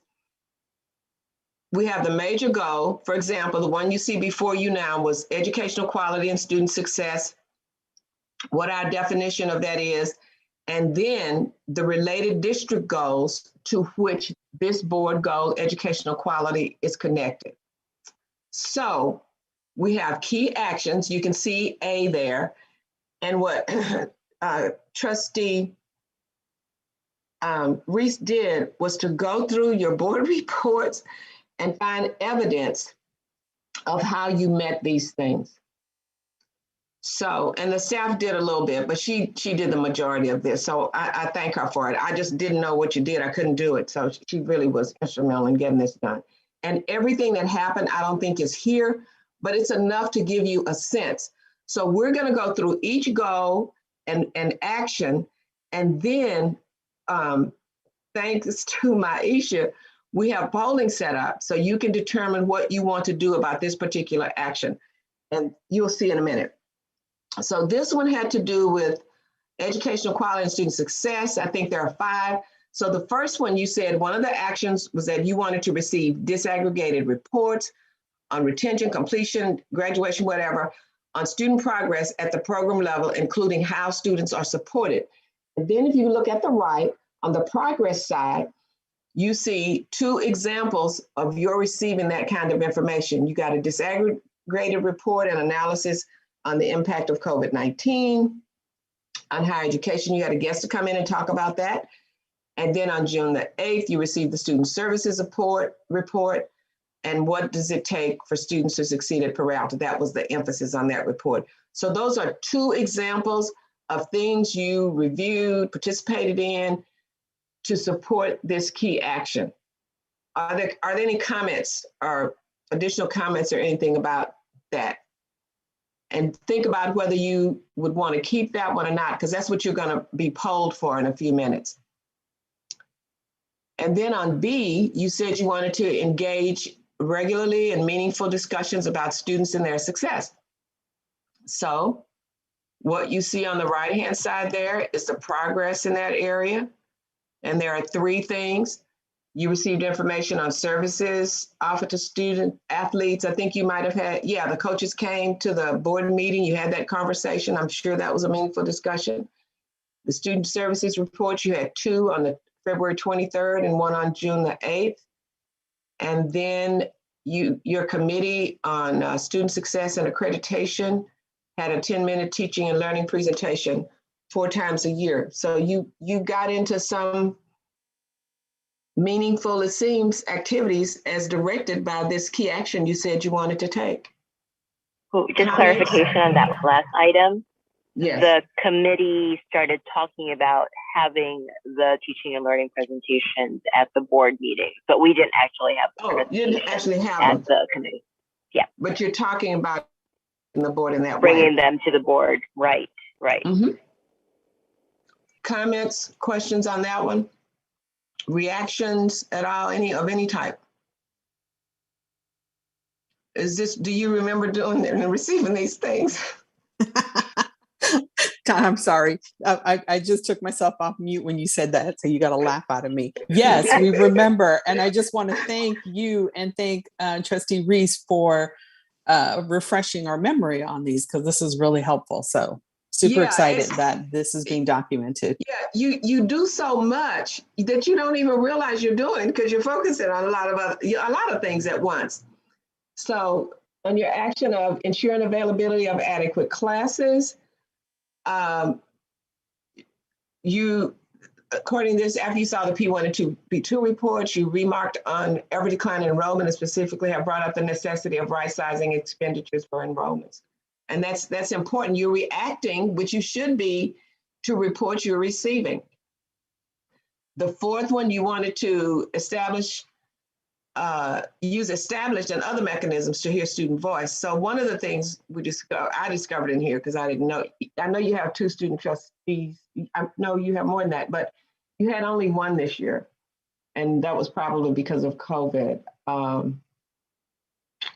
And then just talks about here an accreditation board report in the Student Services and Accreditation Board Committee, the kinds of questions they were involved in related to students and their voices. And the one thing I didn't get in here is the student trustees' attendance at board meetings. I'm assuming they came, the one you had did come and give reports about what's happening with students. Yes. So that would be included here as well. And then E, engage in the district strategic planning process. You have been, well, it hasn't gotten to you yet, but you received a report on it, and you will engage because they're not at the step, I guess, it seems. I don't know if, Jeanette, you want to talk about this one on strategic planning or not. Yes, I can speak to that. There was a contract that was let under Dr. Walter for PPL to work with the district to look at the strategic plan. And basically their contract was limited to updating just components of the strategic plan, not engaging in the process of actually going through the strategic plan and updating it as a whole. Their contract ended at the end of the fiscal year. I had a discussion with them yesterday, as a matter of fact, and got an update of where they left off, where steps we need to do to go forward. And so Chief of Staff Royal has been spearheading a committee that is working on the strategic plan, and we're looking at going forward with that at the same time that we begin discussions and planning for the educational master plans. Usually your strategic plan is done first, and then the colleges follow on with their educational master plans because they take guidance from what's included in the strategic plan of the district and fit that within their goals and objectives of their particular campus. So that's where we are right now. We have sought out a couple of recommendations. One is to do an enrollment survey to be conducted by one of our local groups, RP group, and PPL to assist us in some way as we move forward, and maybe even soliciting someone to kind of tie it all together. But right now that's still in discussions, and we'll come back to the board with recommendations at the September board meeting. Okay, thank you. And then the final one here has to do with viewing each board action, each action you take through the lens of student success, equity, and success, and make adjustments as needed to meet this criterion. So there is a list here of things. And what we started here with, that you are mindful of the need to view your decisions through an equity lens. And you've discussed several issues, including the following, in support of this action. And you can see all of these things you've discussed: security, CARES, COVID, student debt, student success, the student athletes, that discussion comes up here again, facilities. All of these things are related, and you've been discussing them through viewing what you do through an equity lens. That's a lot. Okay. Now, Maisha's going to put up the poll, and we're going to have you vote. So get ready. Oh, Maisha, I need to stop sharing. It looks, well, I don't think Like, so. It looks like oh, I it's could have already stayed up. up. Okay. So let's see what we're doing here. We're determining, and well, we'll see in a minute. Can you guys see anything? Because I'll launch the polling now. Are you seeing anything right Nothing now? yet. Okay, Not yet. I'm going to go ahead and launch the poll for the first poll. Okay, so this is what I want you to do. So you see the overarching goal, just general goal on educational quality and student success. Do you want to continue with that major goal? Do you want to modify that? Or do you want to eliminate it and replace it with something else? So you're going to vote on what. This is how we're going to determine. We're starting on our goals for next year, and this is how we're going to determine what the basis is going to be. Hey, but Helen, I don't think we can vote because we're panelists. It says hosts and panelists cannot vote. Oh, Maisha. That's news to me too. I didn't realize that, but yeah. Let me see if you're muted. You're muted, Maya. Yeah, no, I'm gonna see if I can go back to change that. That's odd. Let me see. Right? It's odd. Who else would? I guess attendees. Okay, The audience, yeah, the attendees. Yeah. Let me see what I can do here. I hate to end the polling. Let's see. Okay, end the polling. And I can relaunch later. 1 second. Let me go in and see if I can. And while she's doing that, be thinking about any other actions you might want in this category. We're going to see which of these will keep or not keep or change, whatever. I'm wondering if I can move you guys over to attendees while you. Okay, I can go to the next one. Let you me want to see. do that? Because I think a workaround might be able to move you over to attendees, do the polling and bring you back. Okay. Yeah. Let's see, 1 second. I'm going to try that real quick, and then I'll check in on the other polls. Okay. Okay. Dr. Benjamin, you're staying here with us, right? Yes, ma'am. You're not going to do the poll, absolutely right? not. No, it's board members and the chancellor.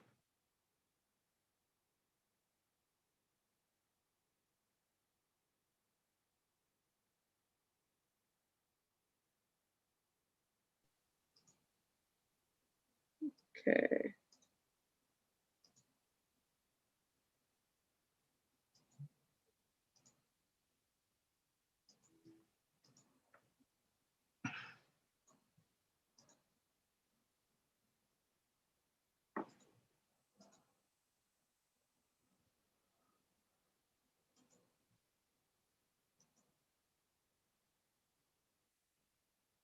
Okay, I think I have everyone over. Attendees, I'm going to try to do the poll again. Okay. Okay.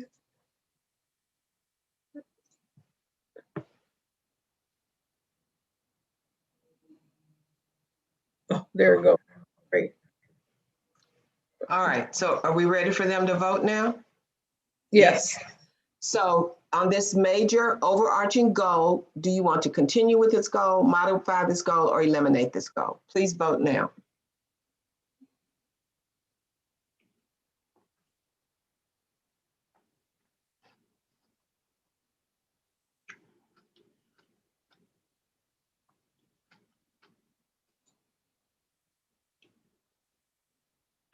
That's odd, no one's voting. Yeah. Oh, they're viewing the questions. They're viewing, but they should be. What's going on here? Attendees are now viewing the questions, so they should be able to vote. and I don't think they can communicate. Sasha, they can't chat with No, us. I see it. Are they? They're There's working? one, Okay, two, just now read. it's coming. Okay, they were just reading. All right.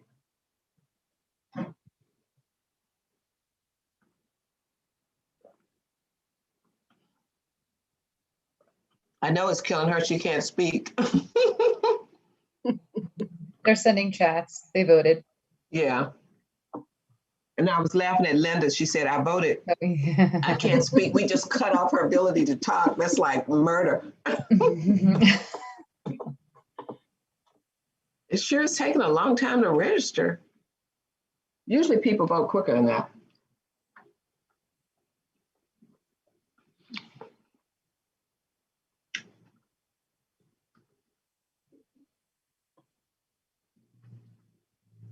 What is she talking about? There were a lot of slides. What are they talking about? They're complaining. I don't care.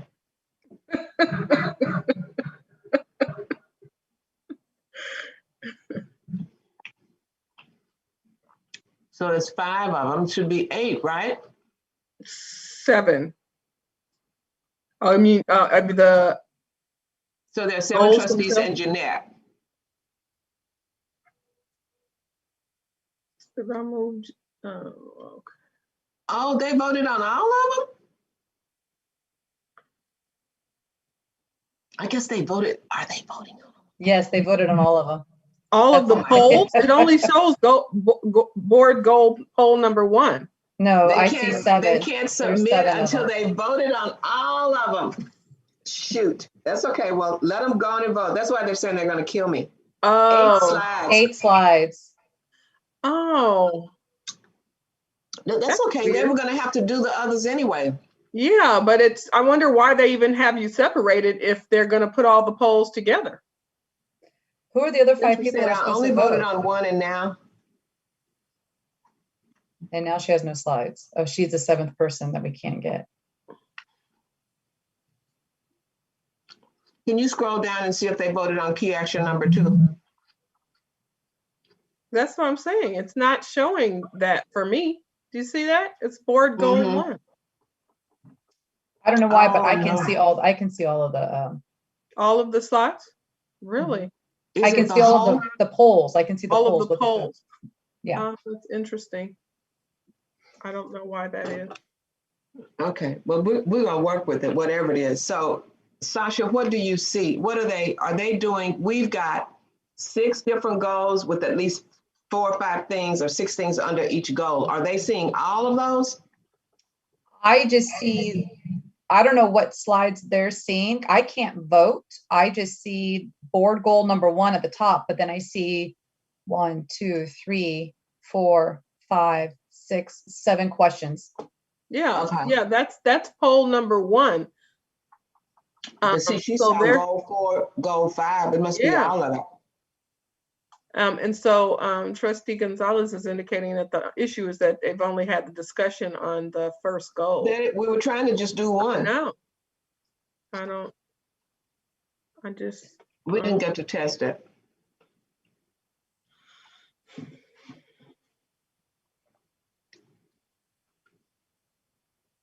Maybe sub items. Jesus. No, see, now Jeffson's serious. I can't write to them, can I?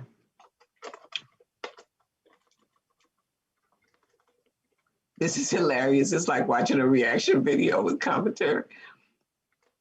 Oh, now Jeanette's texting me. Withrow said he lost his connection. And yes, all of the goals are displayed and you must answer all of them to be able to submit. Sorry. I think you should bring them back. Yeah, let's bring them back. Okay, let's see here.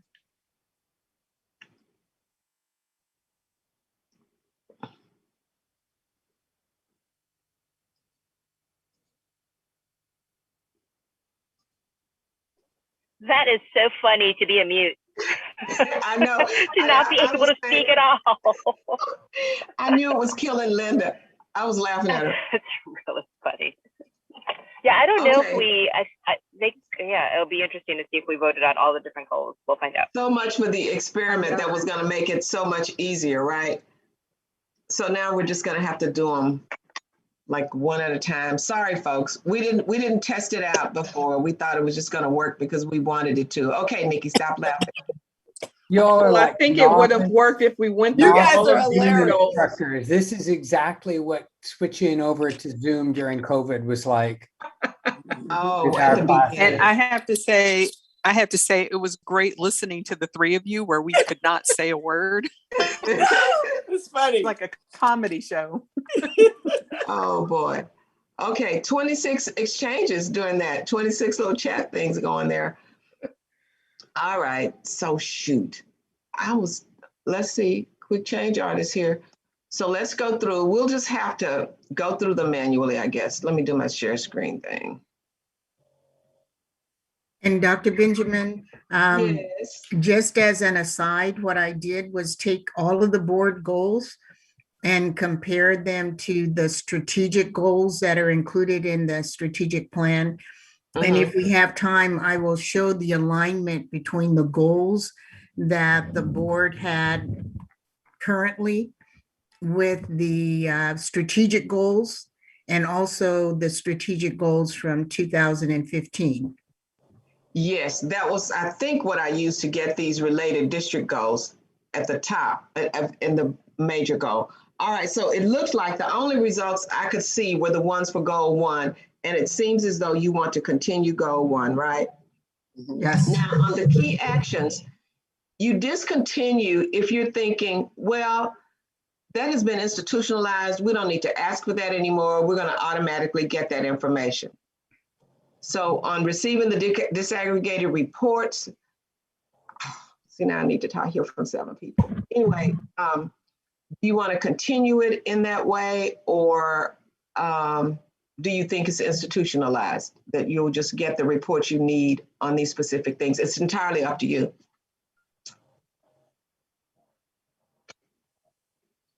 I'd like to hear what they're thinking on that.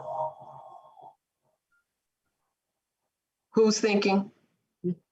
I said, I'd like to hear what others are thinking on that particular.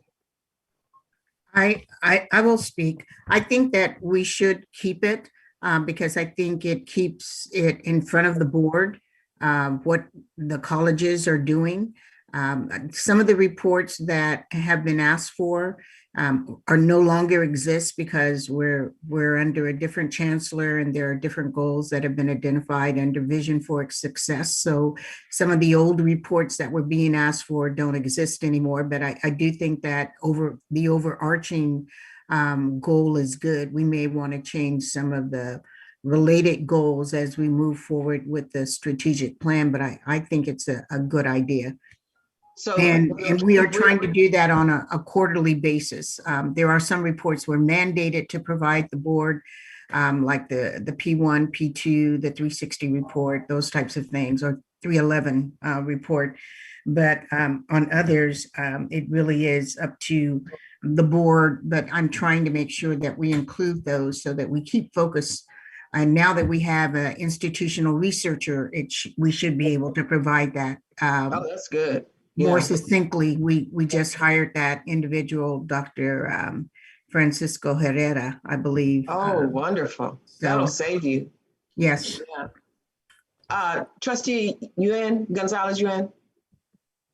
I really like the reports. I really like the disaggregation of the reports, and a suggestion that I think would make them more useful, not just for the board, but more importantly for the district. We don't really seem to have a very clear set of theories that drive the outcomes. That is, we see an outcome, and then you ask this question, well, okay, what program did that? Why? What was our theory of intervention? And what we have throughout the district is all these natural experiments going on. You got faculty and staff and administrators saying, they get together in little groups and go, well, let's try to do this. Well, let's implement this. Let's put money into this. And then you see results. Sometimes you don't see results. Sometimes you see a result. You have no idea what you did, why you got there. But in general, I think you actually do have a lot of really smart thinking people working with individual students with individual programs, and they're driving their intervention based on a theory. Okay, until we understand what that theory is, it's very difficult to then replicate that best practice in other areas, because you don't know whether it's applicable and you don't know what part of your intervention actually worked. And so if we can be more self-conscious in having data-driven reports that then are also theoretically driven, we understand what was the pedagogy, what was the theory of equity, what was the theory of embedded racism, or, et cetera. So that's my suggestion. I think we got a lot of smart people out there, and I'd like to tap into that intelligence even more. Okay. All right, I'll try to enhance that, Dr. J, and we'll take out the specific reports. We might have to change that part, right, Jeanette? Exactly. And the other thing that we're trying to do, just as a reminder to the board, is that Sasha is updating our calendar. So if you ever wanted to go back to find a specific report or presentation or what is coming in the future as we go through agenda review, there are sometimes recommendation to give us a report on this or to provide information on that. We're also cataloging that information and providing it to the board. So really the calendar is critical to that, and documenting what is coming up and what has been asked for, as well as having it as part of your goal. Okay. All right. Do you think we need to write down that you need to engage in meaningful discussions about students and their success? Or is that just a natural, that will happen naturally? I think that's a natural. From our perspective, whenever we provide things to the board, we always do it in the lens of how is it going to affect students? What is the impact, intended or unintended impact on students? So I think that meaningful dialogue is there. And from the presentations that we made thus far, the board has engaged in that dialogue once the presentation has been over with. So and board members, correct me if I'm wrong. Do you agree with your chancellor there that we don't have to write that down, that that'll just happen? I'm sorry, my hand's not raised, but may I comment? I would say that, I think that they can be organic, that it certainly happens. And I'm not sure, I may have missed the comment on this, but I also do believe that when we have the disaggregated reports, though, one of the things that we have missed or has been missing in the past is the actual explanation, and that those explanations and the results and the outcomes and the conclusions are an important part of the conversation. I think some of the reports that we've had in the past were just reading of the PowerPoint slides and just giving us numbers, and that is not going to be a prompt for a meaningful discussion. And so it's really important that there's context in order for us to actually have discussion. So what about, Trustee Reese, if we add to A on the disaggregated reports, including how students are supported and engage in meaningful dialogue, if we combine it with A? Yeah. Yes, absolutely. Okay. Yes. And then I think maybe just one comment is the one report that we had gotten, I think it was in January, that had all of that data and the analysis. Like, that was a great way of presenting data and information that really allowed for discussions on how to go forward. I mean, we couldn't have a discussion because we were pressed for time, but then after that, the discussions on data have been definitely better. Okay. So is that yes, okay? Yeah. All right. Are there any objections to combining those two, and we'll have A and B as A? Okay, moving right along. This is a lot to go through. I am so sorry. Ensure availability of adequate classes to meet student needs. I got some responses about this one, that this one is maybe a little bit too specific. This is kind of getting in the weeds, but I don't know. What do you think about that one? Do we need that specifically listed? Is that the only way to happen? Okay, we have two hands raised on that. One is Nikki and the other is Cindy. Nikki?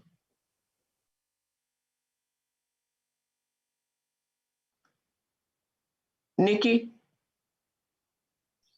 Sorry, that was a latent hand.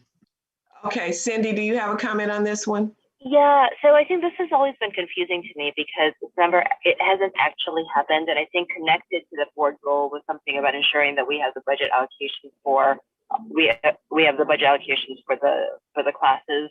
And I guess I don't really know what this is supposed to translate to in terms of a conversation. What are we supposed to, how does that conversation look? Are we supposed to be getting a report? Yeah.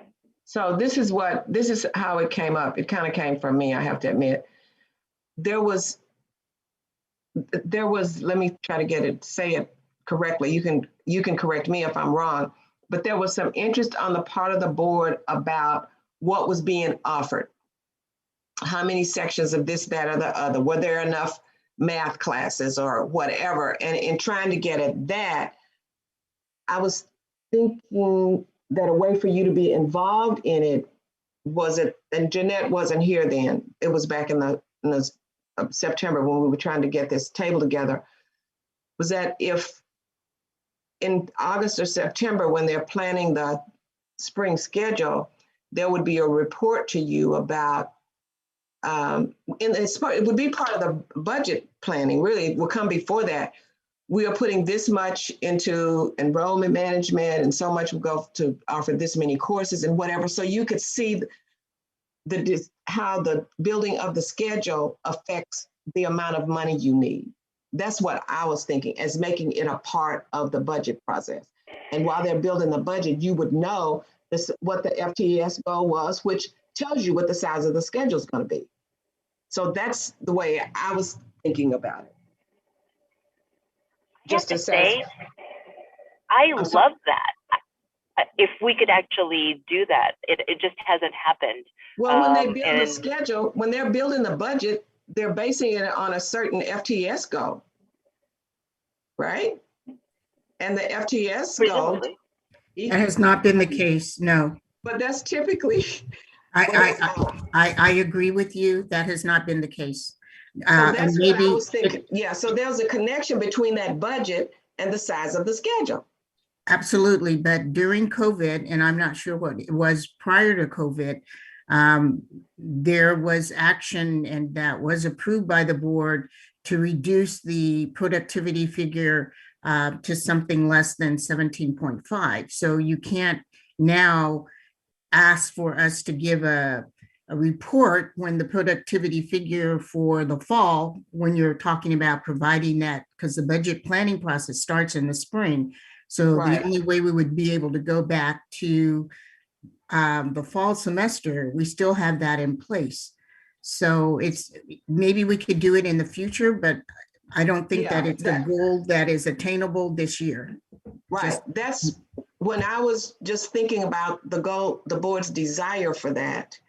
I was trying to figure out a way for them to get it. I didn't get the right words in the statement, but it's part of the schedule, the budget building process. Because each college, I don't know how you guys do it, but each college gets so many FTS and it's based on a schedule of a certain size. And then they can offer this many things, you know, that kind of thing. But we can put that notion, if you like it, into the finance piece. When that ought to be part of the budget report. When they build a budget, they're basing it on FTS, I think, but I haven't been around a long time doing this. It could have changed.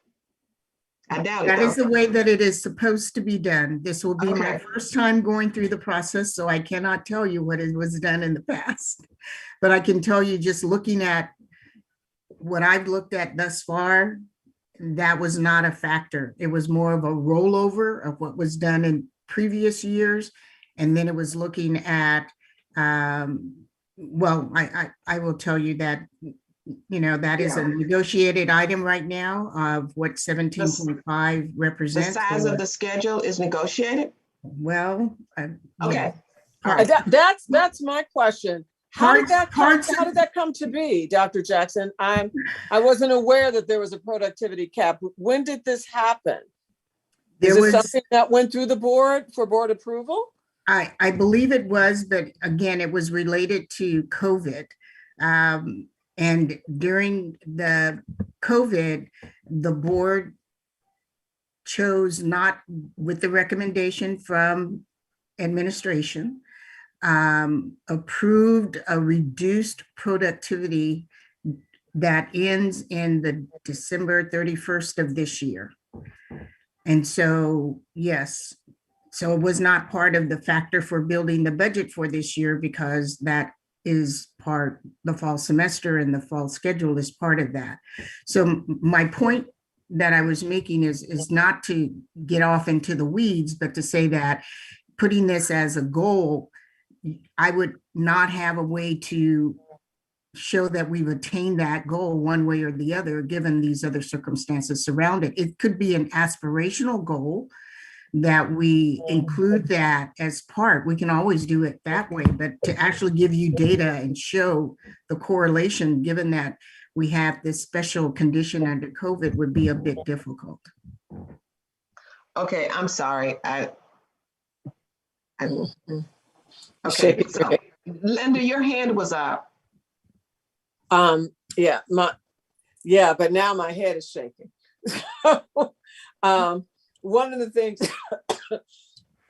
that I said in using other mechanisms to hear student voice, I just feel like I've lost the student voice at that communication. We get reports, we're not hearing from students, we're not seeing students. I know they're there, but it's only because I know that, because it's trust and faith that they're there. And I think that this is extraordinary situation and we have to do some things differently so that we know what their needs are and that we're meeting them. So continue. I think that we should. You want to continue that, keep that as a focus? I think continue and open it up and actually do it. Where, I mean, we've been talking about climate surveys, that's helpful to find out how the students actually feel about how we're doing. We need to actually do these things so that we know. Otherwise, just a second, Bailey, stop it, please. Otherwise, they just ghost us and they're gone and we don't know why. So all opportunities to hear their voices, I think, should be looked at, especially during these extraordinary times. Okay, so we would add maybe something like including administration of a climate survey, student survey. And I would also say one of the things that we, again, back to the future, that we used to do, and sometimes board members appeared at those listening sessions. We conducted listening sessions, if some of you recall, under Dr. Wise Allen, when we were looking at the budget and what implications that would mean. And we went to each campus. In fact, we had, a couple of them at Laney College. I know we had one at College of Alameda, and I know at Berkeley City College, and maybe two at Merritt. It wasn't always attended by board members, but it was a listening session. And we also reached out, that would, especially now that we're coming out of kind of this shelter in place, that might be another mechanism for ensuring that we have the student voice. If we're going to give some examples, it doesn't mean we have to do it, but it is another mechanism by which we can look at hearing the student voices besides just a survey. Okay, so these are things, what you're listing are things that won't happen automatically. You want them in your goals as key actions because you really want these things to happen. You want to know, you want accountability for that. Nikki? Backing up on the enrollment, one, the productivity cap was negotiated as a side letter, an MOU with PFT by the administration, and then brought to the board for approval. We did that this year. It was specific to COVID and it expires. But we all voted on that. It was in our agenda packets and so forth. But it was as Chancellor Jackson correctly noted, based on the administration's recommendation during COVID. Secondly. Okay, I'm sorry. Go ahead, Nikki. Secondly, on this question of productivity, we haven't hit that productivity goal in a decade. And it's time we just got rid of it. I mean, because we keep setting ourselves up for failure. we say, here's our goal, we never reach it. And then we go, oh, wow, we're bad because we didn't reach this goal. I think we actually need to do, again, I'm going to go back to sort of data-driven and theoretically driven goals. I think we need to go back and validate a different set of productivity numbers, especially in light of SCIF, because SCIF funds us for all these other things now. And so if we're just focused on this productivity goal without then getting into the nuance of, well, productivity in what areas, with who, some kinds of productivity is worth more money than others, some lead to equity goals, et cetera. And basically, we don't really have a productivity theory that gets us to the number that says, here's why we're at this number. And it's just a very crude number. And so as we revisit this question of productivity, I think we really need to revisit the entire question of productivity, especially in relationship to SCIF. So hold on to that till we get to the fiscal one, Nikki. Okay. Let's see if we can get some proper language there for the board. I need to know, and so Trustee Reese, on this one,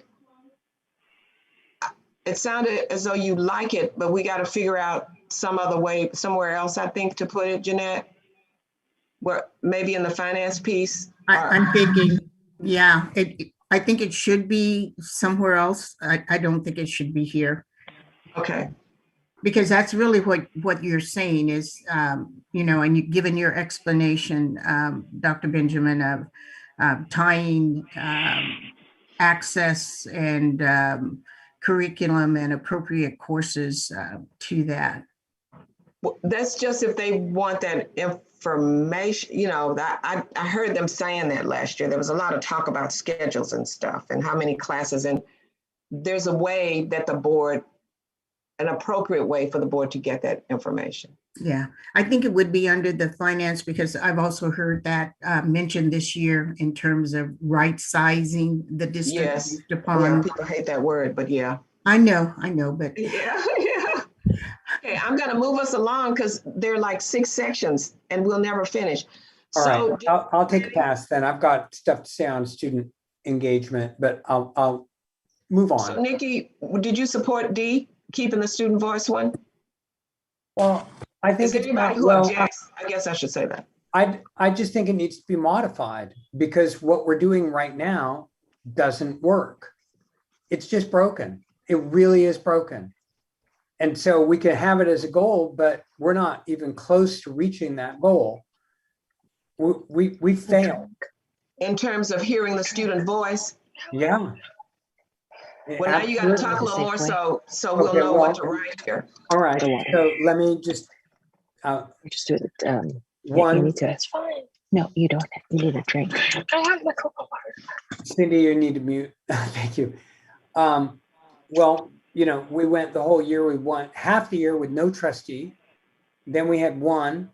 Then we had failed student government elections that not only did not revote on the EcoPass, but in the prior years, student government elections where we did have the EcoPass vote, the staff incorrectly and illegally miscounted the vote, then canceled the Easy Pass program, depriving thousands of students of, you know, in contradiction to the student majority vote on the Easy Pass, they canceled it.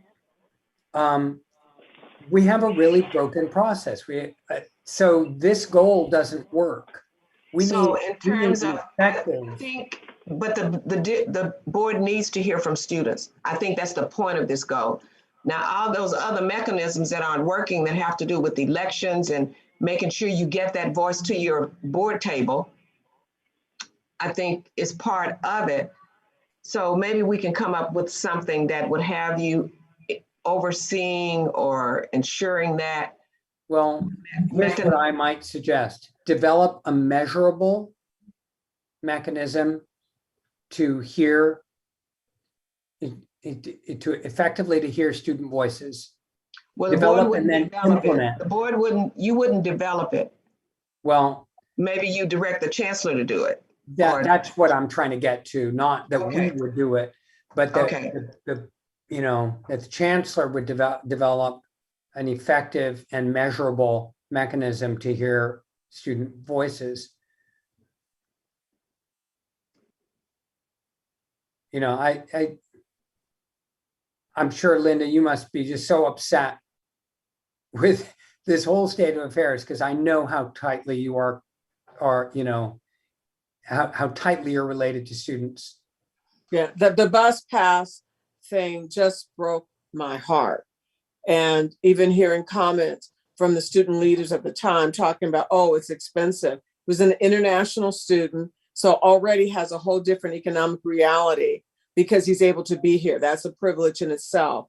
Driving a car, has no idea what it's like for the students who can't get here without a bus pass. And the students who didn't vote have no idea when the time comes back for school to start, it's going to impact our enrollment greatly, because now they're going to assume that they still have the ability to get here. And even the elections, I think that we should have had like a minimum number to consider it a vote or a quorum, but we don't. When we don't have people showing up, we just have people just stepping into the roles, and they're not representative of the students necessarily. So it's a challenge, but this whole part about the bus pass and students not hearing, not knowing and not voting for that is just a nightmare that's going to come back in our faces. And They actually did vote for it though, and a majority of them voted for it, and then the staff miscounted it. Yeah, and that need to be corrected. I mean, this is one of the strongest pieces that contributes to student retention, and we just cut our own throats. Yeah. Okay, I am moving us, and I know I love your passion. I absolutely do. But I just have to comment before you move forward. We had one college activities director at only one of the 4 colleges. So we have hired, since I've been here, 2. So we now have 3. I think that, I'm not saying that that's why that happened, but we have not reviewed that administrative procedure. And if we don't want things to go and repeat, then that's one of the things, and that's one of the challenges that I've already passed on to the presidents, to have them look at that. To try to make some recommendations on board policies, which I think we're going to talk about later on. Okay, moving right along. Strategic planning, you want to keep that one, I'm sure. Yes. Because you're not done, you haven't done your part yet. Okay. And then view each board action through the lens of student access, equity, success, and make adjustments as needed to meet this criteria. Do you need this written down, or do you have it now? F. That this is how you view things. I think that, correct me if I'm wrong, but I think that we actively do that even without it being written down. Are there any objections to removing this one because you got this down? Okay, then we can take one off. All right, now we're going to the second goal, which has to do with DEI. Provide direction chancellor for the development and implementation of a system in which inequalities of gender, race, sexuality. I don't even need to finish reading this one. It didn't get done because of a whole lot of different things. Other things came into play, I think. The progress we put here is that chancellor and board are aligned on ensuring actions are oriented through this lens and conversations, but it's said to direct the chancellor for the development and implementation of a system in which inequalities of gender, race. I don't think that happened as it is written there. So do you want to continue this, modify it, or eliminate it?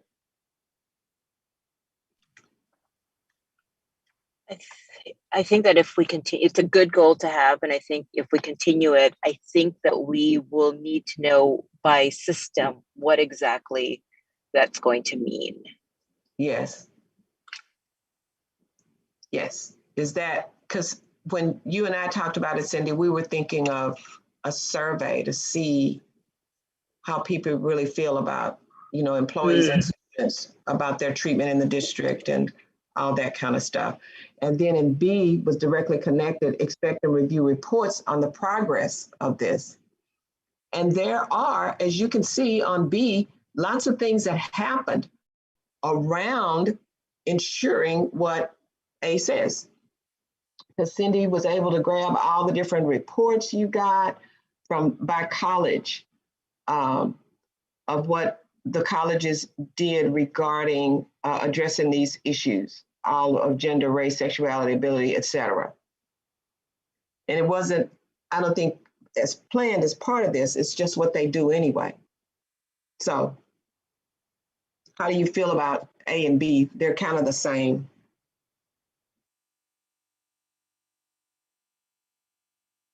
We'll come back to them. Let's look at C's. Let's look at everything you have here. But you can see that a lot happened. I know you didn't get a chance to read all this. In C, receive and review annual student equity plans and student equity and achievement reports. This was a gimme because you were going to have to do this anyway. But you haven't seen those yet. They won't come until next year. They aren't due until next year. And then the next one, regularly review the progress toward those goals set in those varied plans, engage in meaningful discussion. So the SEA data progress was, I guess, discussed on 2/23/21 with the consultant, and again on 6/6/21.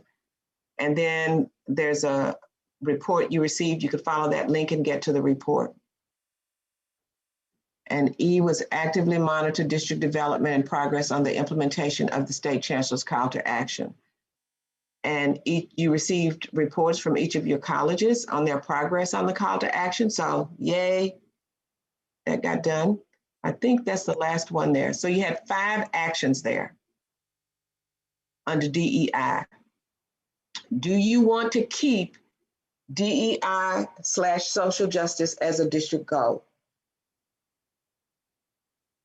As a board goal, I'm sorry, it's a district goal. Yes. Absolutely. Most definitely. Now, Absolutely. Now, what about these particular actions? Do you want the chancellor and I to work with the staff on what those actions ought to be, or do you have some ideas of exactly what you want? You want to keep these, or what do you think? I think what would be good is if there's a way, if these items we've met, is there a way to keep on pushing that needle forward, or to just keep on moving it so that it's not the same thing every year? And however you all, or the two of you, maybe decide how to do it, I think would be good. But just so that if we've accomplished these goals, how can we keep on moving this forward? Yeah, I mean, one thing you could have is just to say, receive, because you get these great reports, the colleges are really working on it and you need to know what they're doing. Right. You can continue to receive those reports annually, just so you know, in written and verbal form. And some of them are in their newsletters and, different things. So that's some really good stuff. Yeah, So then I would add that I think the one item that we did not complete, which is the system, which is the student survey, just to see whether the students feel it at their end, right? Because we get all of these reports, but we really need to know how students are feeling at that end. So maybe leaving that in, and then being more specific in terms of what that system is, so that we don't forget. I don't think we're going to forget, but. Well, you need that data because there's so much. Absolutely. That people say they feel and think, but the data at least gives you some real evidence. Helen, I think is important to keep. My concern that the word, it's now politically correct to see diversity, equity, and inclusion, and it becomes a check the box item. We have a 30-minute conversation now, we check the box. But the data does not show that we're making any progress. And for me, I'm just so tired of all of the check the boxes, because in reality, we're not doing as well, especially if we don't have a survey. We have no idea what the students are thinking, and for that matter, faculty as well. So I think that is great to keep it, but it has to have some teeth in it, and it has to be data driven so that we can see that we're making some progress. Otherwise, we're guilty, as everyone else is just doing a check the box to fit with the requirements to say that we did something. And I don't want to participate in a checking of the box. I want to see things be welcoming and equal for all students. And so I think the chancellor, they can figure out what that's going to look like. But while we're so much in the reactive mood because of COVID, but these are items that needed to have been changed a long time ago. That's why our numbers were so low. Yeah. And we've got to do something different if we want different results. And we've got to make it work. So I think that that's a highest priority, because if students, faculty, employees don't feel that there's equity and inclusion, they'll go somewhere else. Okay. And we will have the number, we will just, the numbers won't get better. So that's my take. Thank you. Julina? Yeah, I'm just reflecting back on Trustee Handy and Trustee Gonzalez, and their points that they bring up, that this cannot just be a checkbox item, that there has to be, and I think the reference and alignment to policy is really important here, right? And so we didn't score very well on that. And I'd really like to see that area in our self-evaluation improve. And so if we can tie these issues or these areas specifically into policy, and then where we see that policy operationalized, that's where this really starts to resonate, right? When you see the operational side, which is, I would believe we would call our APs, where we actually see something or a policy, a memo, a document that carries an actionable plan forward, and we can actually see that these reports and this information, this data coming back to us is aligned with what we said we were going to do and what we said we were going to review in terms of in our role as policy makers. Okay, I tried to capture that in that one. Okay, because you get a lot of reports around diversity that go to the state chancellor's office, and you probably have enough data in those reports about student success and performance and all kinds of things. And you need to take that data and work with it, I guess, at the policy level to make sure that things are happening that students need to happen. All right, so Nikki and Jeanette, whichever one of you wants to go first. Could we please capture in the notes my comment in the chat about data collection and analysis about I didn't see it. Okay, got it. Transportation and housing insecurity. That's where the rubber hits the road on these issues. And if we don't have that data, it's really challenging, one, to address the concrete needs, but two, I think the faculty and the staff, they don't understand what those look like for a student. When a student doesn't turn in a piece of work, they might not get, oh, well, that person didn't have a place to do the work, or that person was working an extra shift so that they could pay their rent, or those are such basic things, but they're way harder to address than like, oh, so-and-so couldn't pronounce so-and-so's name. Well, like, I don't give a shit if you can pronounce my name if I'm starving. Excuse my language, I'm sorry. Got it. No, that's okay. I'm professional, but you get where I'm going here. Okay, thank you. Jeanette? So my comments really relate to what Trustee Ewing just said, and maybe some of the other comments that happened before. As I indicated, we just hired an institutional researcher, and that is part of the plan to conduct a district-wide survey to capture some of the things that we always did. But we stopped when we stopped doing the SESI report, which was a student kind of a how the students felt about attending our institution, not looking at food or housing insecurity. So we want to do a more focused report. So that is already planned. The other thing is the state chancellor's office is no longer requiring the SEP.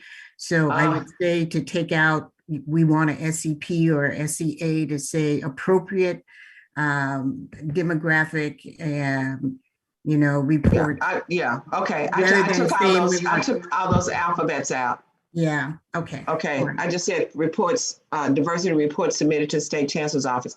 Now, we really need to talk about this next one, accreditation. We had it outstanding, literally, in here as its own section because there was so much depending on it. Do you think you need it as a standalone goal, or can it be incorporated in another section? Maybe educational quality, I'm not sure. I don't know what all is facing you regarding accreditation right now. So you guys know better. I'd like to keep it.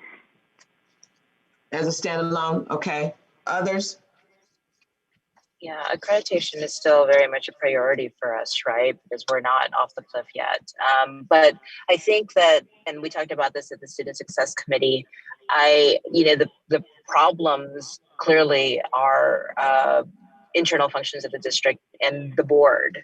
And so I think that originally we just wanted to get a sense of how the colleges and what the district is doing to get us off, to get a better result from ACCJC. But now, how do we pivot it? Because the focus is really the district and the board, not the colleges. So what you did last year, the things you had, participate in training, workshops, study sessions, monitor the colleges, but you got all of that done. You see, you got lots done here. But the recommendations you have now are focused on you and your performance. So I think we can come up with wording that appropriately matches. Once we have the discussion, we can come back to this after Jeanette goes through the recommendations, maybe. Would that be? Yeah, excellent. Because this time it has a district focus rather than a district and college focus. Is that a correct interpretation? Yes, very much so. All right. So we're going to move then to fiscal affairs, our favorite.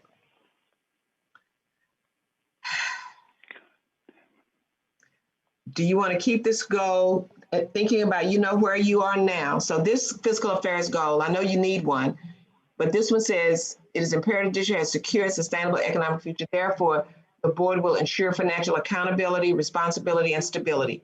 Do you want to keep that wording for 21-22?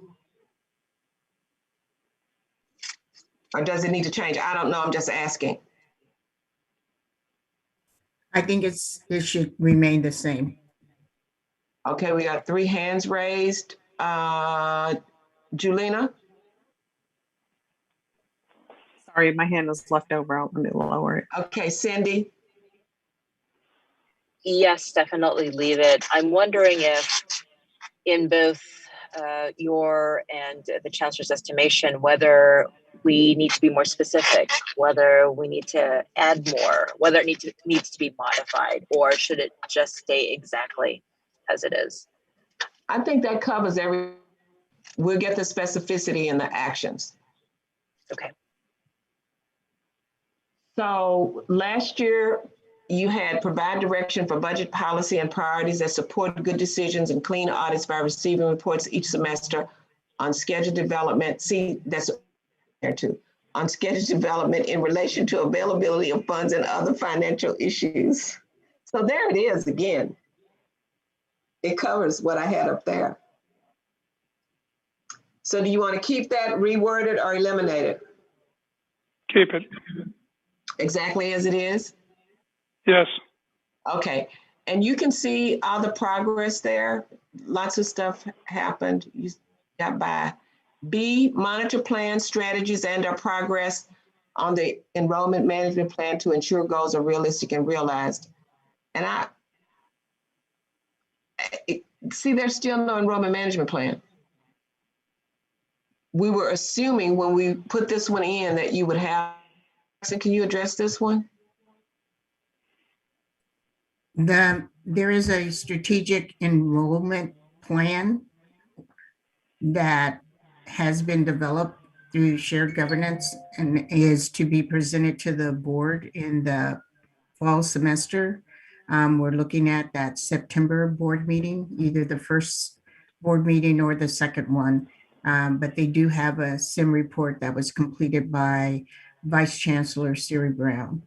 It hasn't been presented to the board. I was told that it was taken off of the agenda prior to my arrival, but that report has been completed, or at least a status update has been completed, with recommendations to be implemented in the fall semester, starting in the fall semester. So do you want to keep this since it's forthcoming? I think we should still keep it. Yes. Because yes, I'd like to. This is Trustee Delphine Polk. I'd love to see that, and I'd like to keep that if we can. Absolutely, because it says monitor plan, so it's been in the planning stages. But we did have some progress there from the colleges anyway. C says oversee the facilities bond program to ensure that it complies with stated goals by receiving detailed updates. And the dates of the updates are there for this year. Do you want to continue with that one? Or change it in any way?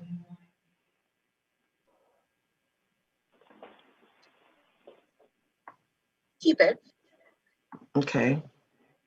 Keep it.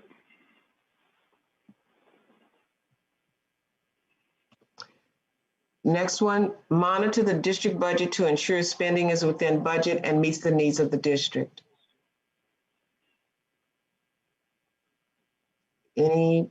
What do you want to do with that one? Keep it. Yep, keep it. Essential. Yeah, work with the chancellor to ensure implementation of fiscal reforms as recommended by the Accrediting Commission and State Chancellor's Office to develop and maintain fiscal stability for the district. Please keep it. Yes. Yes. Okay, do you feel like you made some progress on that in 2021? We have stuff there that was done. Yeah, I think we have made progress, but we haven't reached our goal yet. Okay.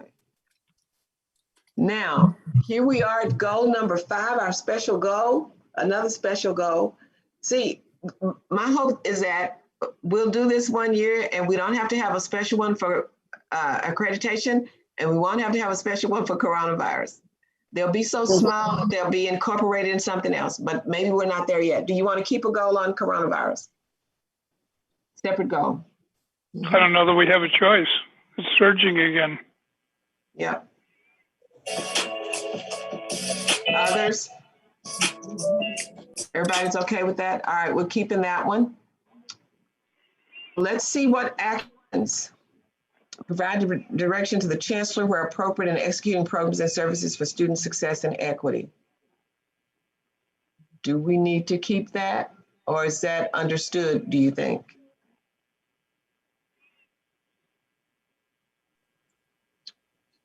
I think that's understood.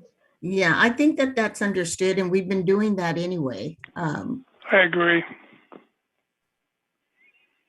Okay, so I got distracted. So are we keeping that or not? I thought we were keeping number A, and B is part of number A, provide direction to the chancellor when appropriate, because I have to give them reports and updates for them to be able to provide guidance. So I don't know if we can combine A and B. Combine these? Mm-hmm. Okay. Good. 1 second.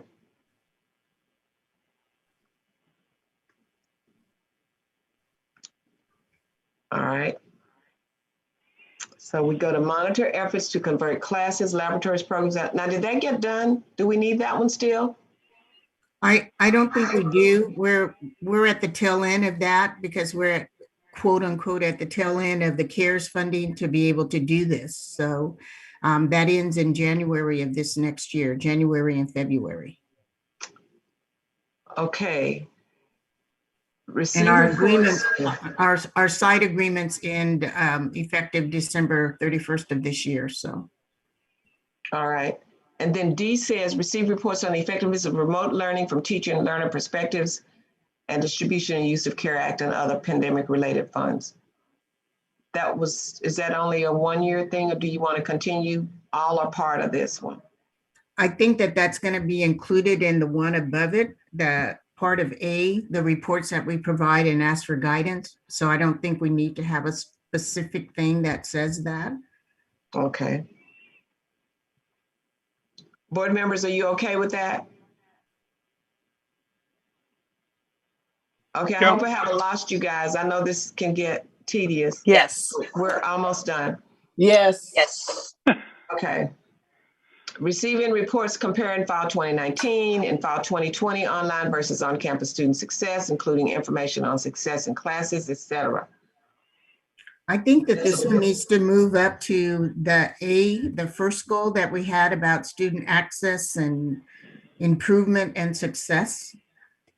That this, you want to combine there some kind of way, Jeanette? Yeah, I think, remember the one where we talked about looking at equity access and doing a survey and in the DEI, in the DEI section? Right. Because we would look at these things anyway. We would do disaggregated data on success. And so I think that this would be part of that larger DEI discussion that we had, not just checkboxing. Okay, that's good. So then F, provide direction chancellor to ensure a coordinated approach among the colleges to address student housing and food insecurity and access to technology. Did you guys get anything? Yeah, you got something done. What about that one? Linda, you've been involved in that. Do you think we, need to have this written? Number F, about food distribution, housing. I think we're good. I think we should leave it. Wait a minute. Especially housing. Well, housing has to be, the food pantries, we've addressed that, but the housing is still a challenge. Do you want to modify it? Very much. Maybe we need to take out. Take the food insecurity. I'm sorry. Remove the food insecurity. You think you're pretty good on that? I think we're good on that. I think that the world is good on that right now in terms of food distributions are still going on through the end of the year, even though we anticipate some changes. But it's kind of, it's the food's available. You think you've got a handle on it and people are taking care of that built need. The pantries in all the campuses now. We didn't have those before. Excellent. So yeah, we've gotten that. We want to keep student housing. We want to keep the student housing piece. Yeah, housing is. And do we want to keep access to technology? Or yes. is that taken? Because we have to keep improving that, yes. Yes. Okay. Okay. Kevin, I haven't heard from you. I want to make sure you're still there. I can't see. Can't see who? Kevin, because I'm on the screen. You're here. All right. Okay, now we're down to number 6. Number 6. So this has to do with board effectiveness. So let's see what you want to keep, eliminate, and I got another whole list of new things you said you wanted. We're going to look at after this. Let's see. I gave you a break. All right. Work closely with the chancellor to achieve board goals. Do we need to say that? No, I think that's working. Yeah. Okay. And I think that's a given. Yeah, I think we covered that under evaluations, the goal that we had about evaluation of the chancellor. We didn't have a goal. That was in your that was in the survey where they said they rated you low. So we need to put that in here, right? So B is establish clear goals and expectations for the chancellor and create a relationship for achievement of those goals. Do you need that written? I think so. I want to keep it? Okay. I think so. In accordance, this is our favorite. In accordance with BP 2430, delegation of authority, Chancellor respect the authority that has been delegated to the Chancellor and hold the Chancellor accountable for execution of job duties as stated in the policy. Keep it.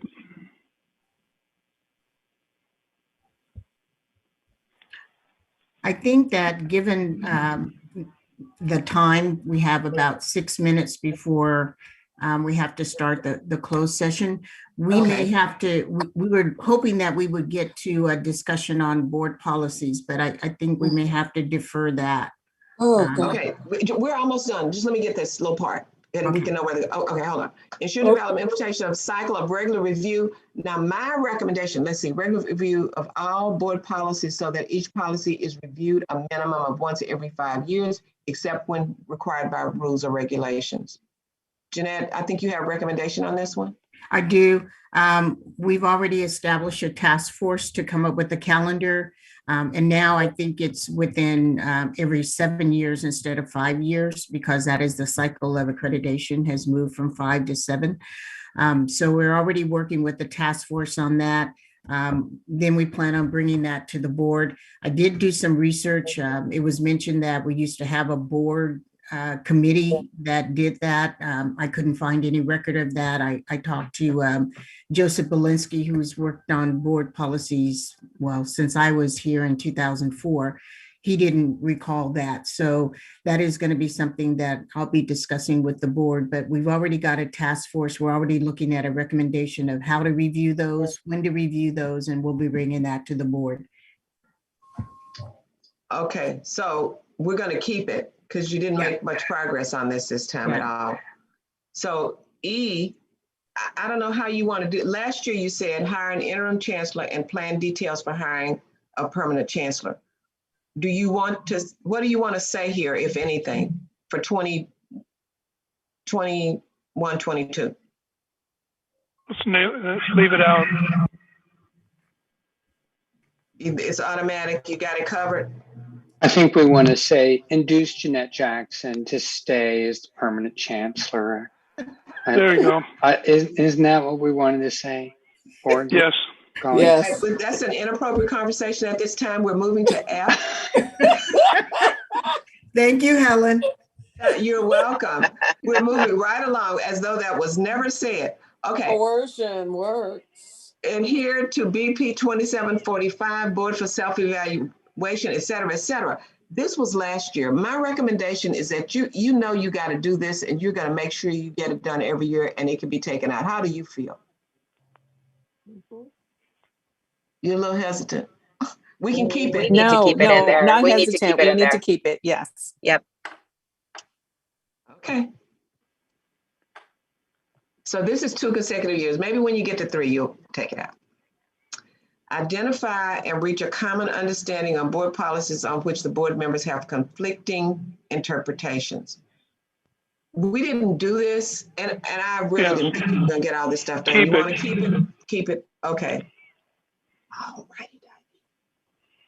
I would say to keep it, and maybe under the item, I guess it's item D above about policies, somehow incorporate that into that. Just a recommendation. Okay, we'll see what we can do.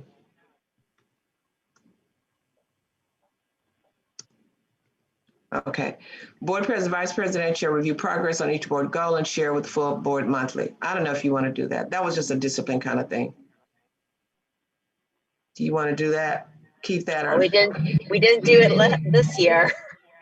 I don't know. Yeah, there's so much to do. So maybe, you know what we could make this, what you could make this, like do a mid-year progress report to kind of just see where you are. Do you want to do that? I'd like that idea because that'll also idea. give us a chance to get this task force going and to present that, and we could do it in that forum. Mm-hmm. Good idea.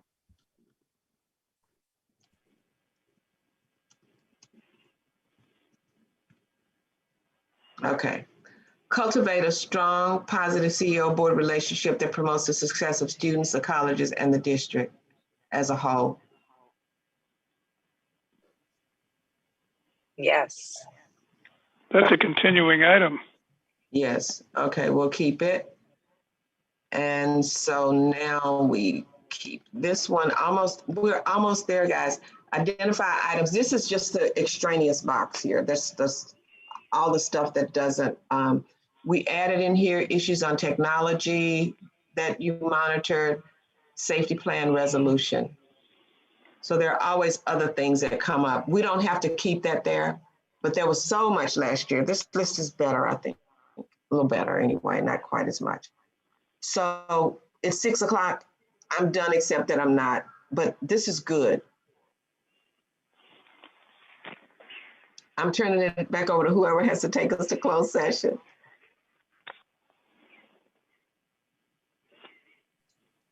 That would be me. So we can go ahead and everybody will need to leave this meeting and log into your closed session Zoom link. And then this meeting will continue to stay live until we come back to report out. How do I do that by phone? You should have in the Zoom link that's sent to you, if you check your email or your Outlook, or I can resend it to you, it gives you an option to dial in. Okay. Can we take a 10-minute break? I need to just rest my brain for 10 minutes away from this. I agree. And we're coming into closed session? We're leaving this meeting, going into closed session, which is a separate link. Once that closed session meeting is over, you will leave closed session and come back into this meeting. This meeting will stay live. I'll remain Great, here with the great. static screen, everyone. Yes. Thank you. Just make sure not All right. to end the meeting, Sasha. When you go over, just leave. Okay. Do I have See you to, all in 10 minutes. wait a minute, do I have to leave Sasha, this can we- meeting? Do I have to leave this meeting and then I'll use the link to come back to it? Is that what you're saying? Yes. Okay, got it. Thank Yes. you. I thought Okay. there was something new and spectacular that I had not heard of before. 2 Zooms at once. Okay, so are we gonna get 10? Thank you. Sasha, Chancellor, during the original call for public comment, we did ask for public comment on closed session, but just in an excess of caution, do you mind if we just call for any public comment that there might be on closed session items at this time?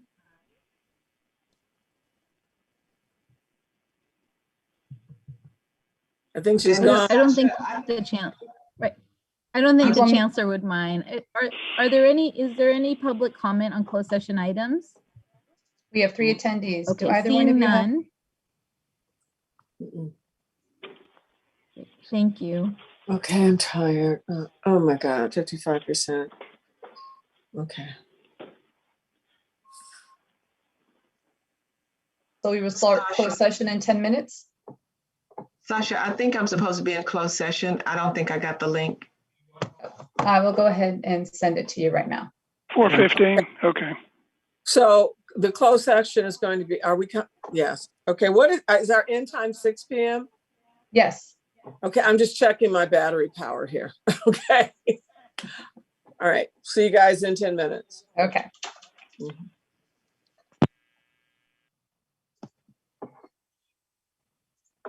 Thanks, ladies, for everything today.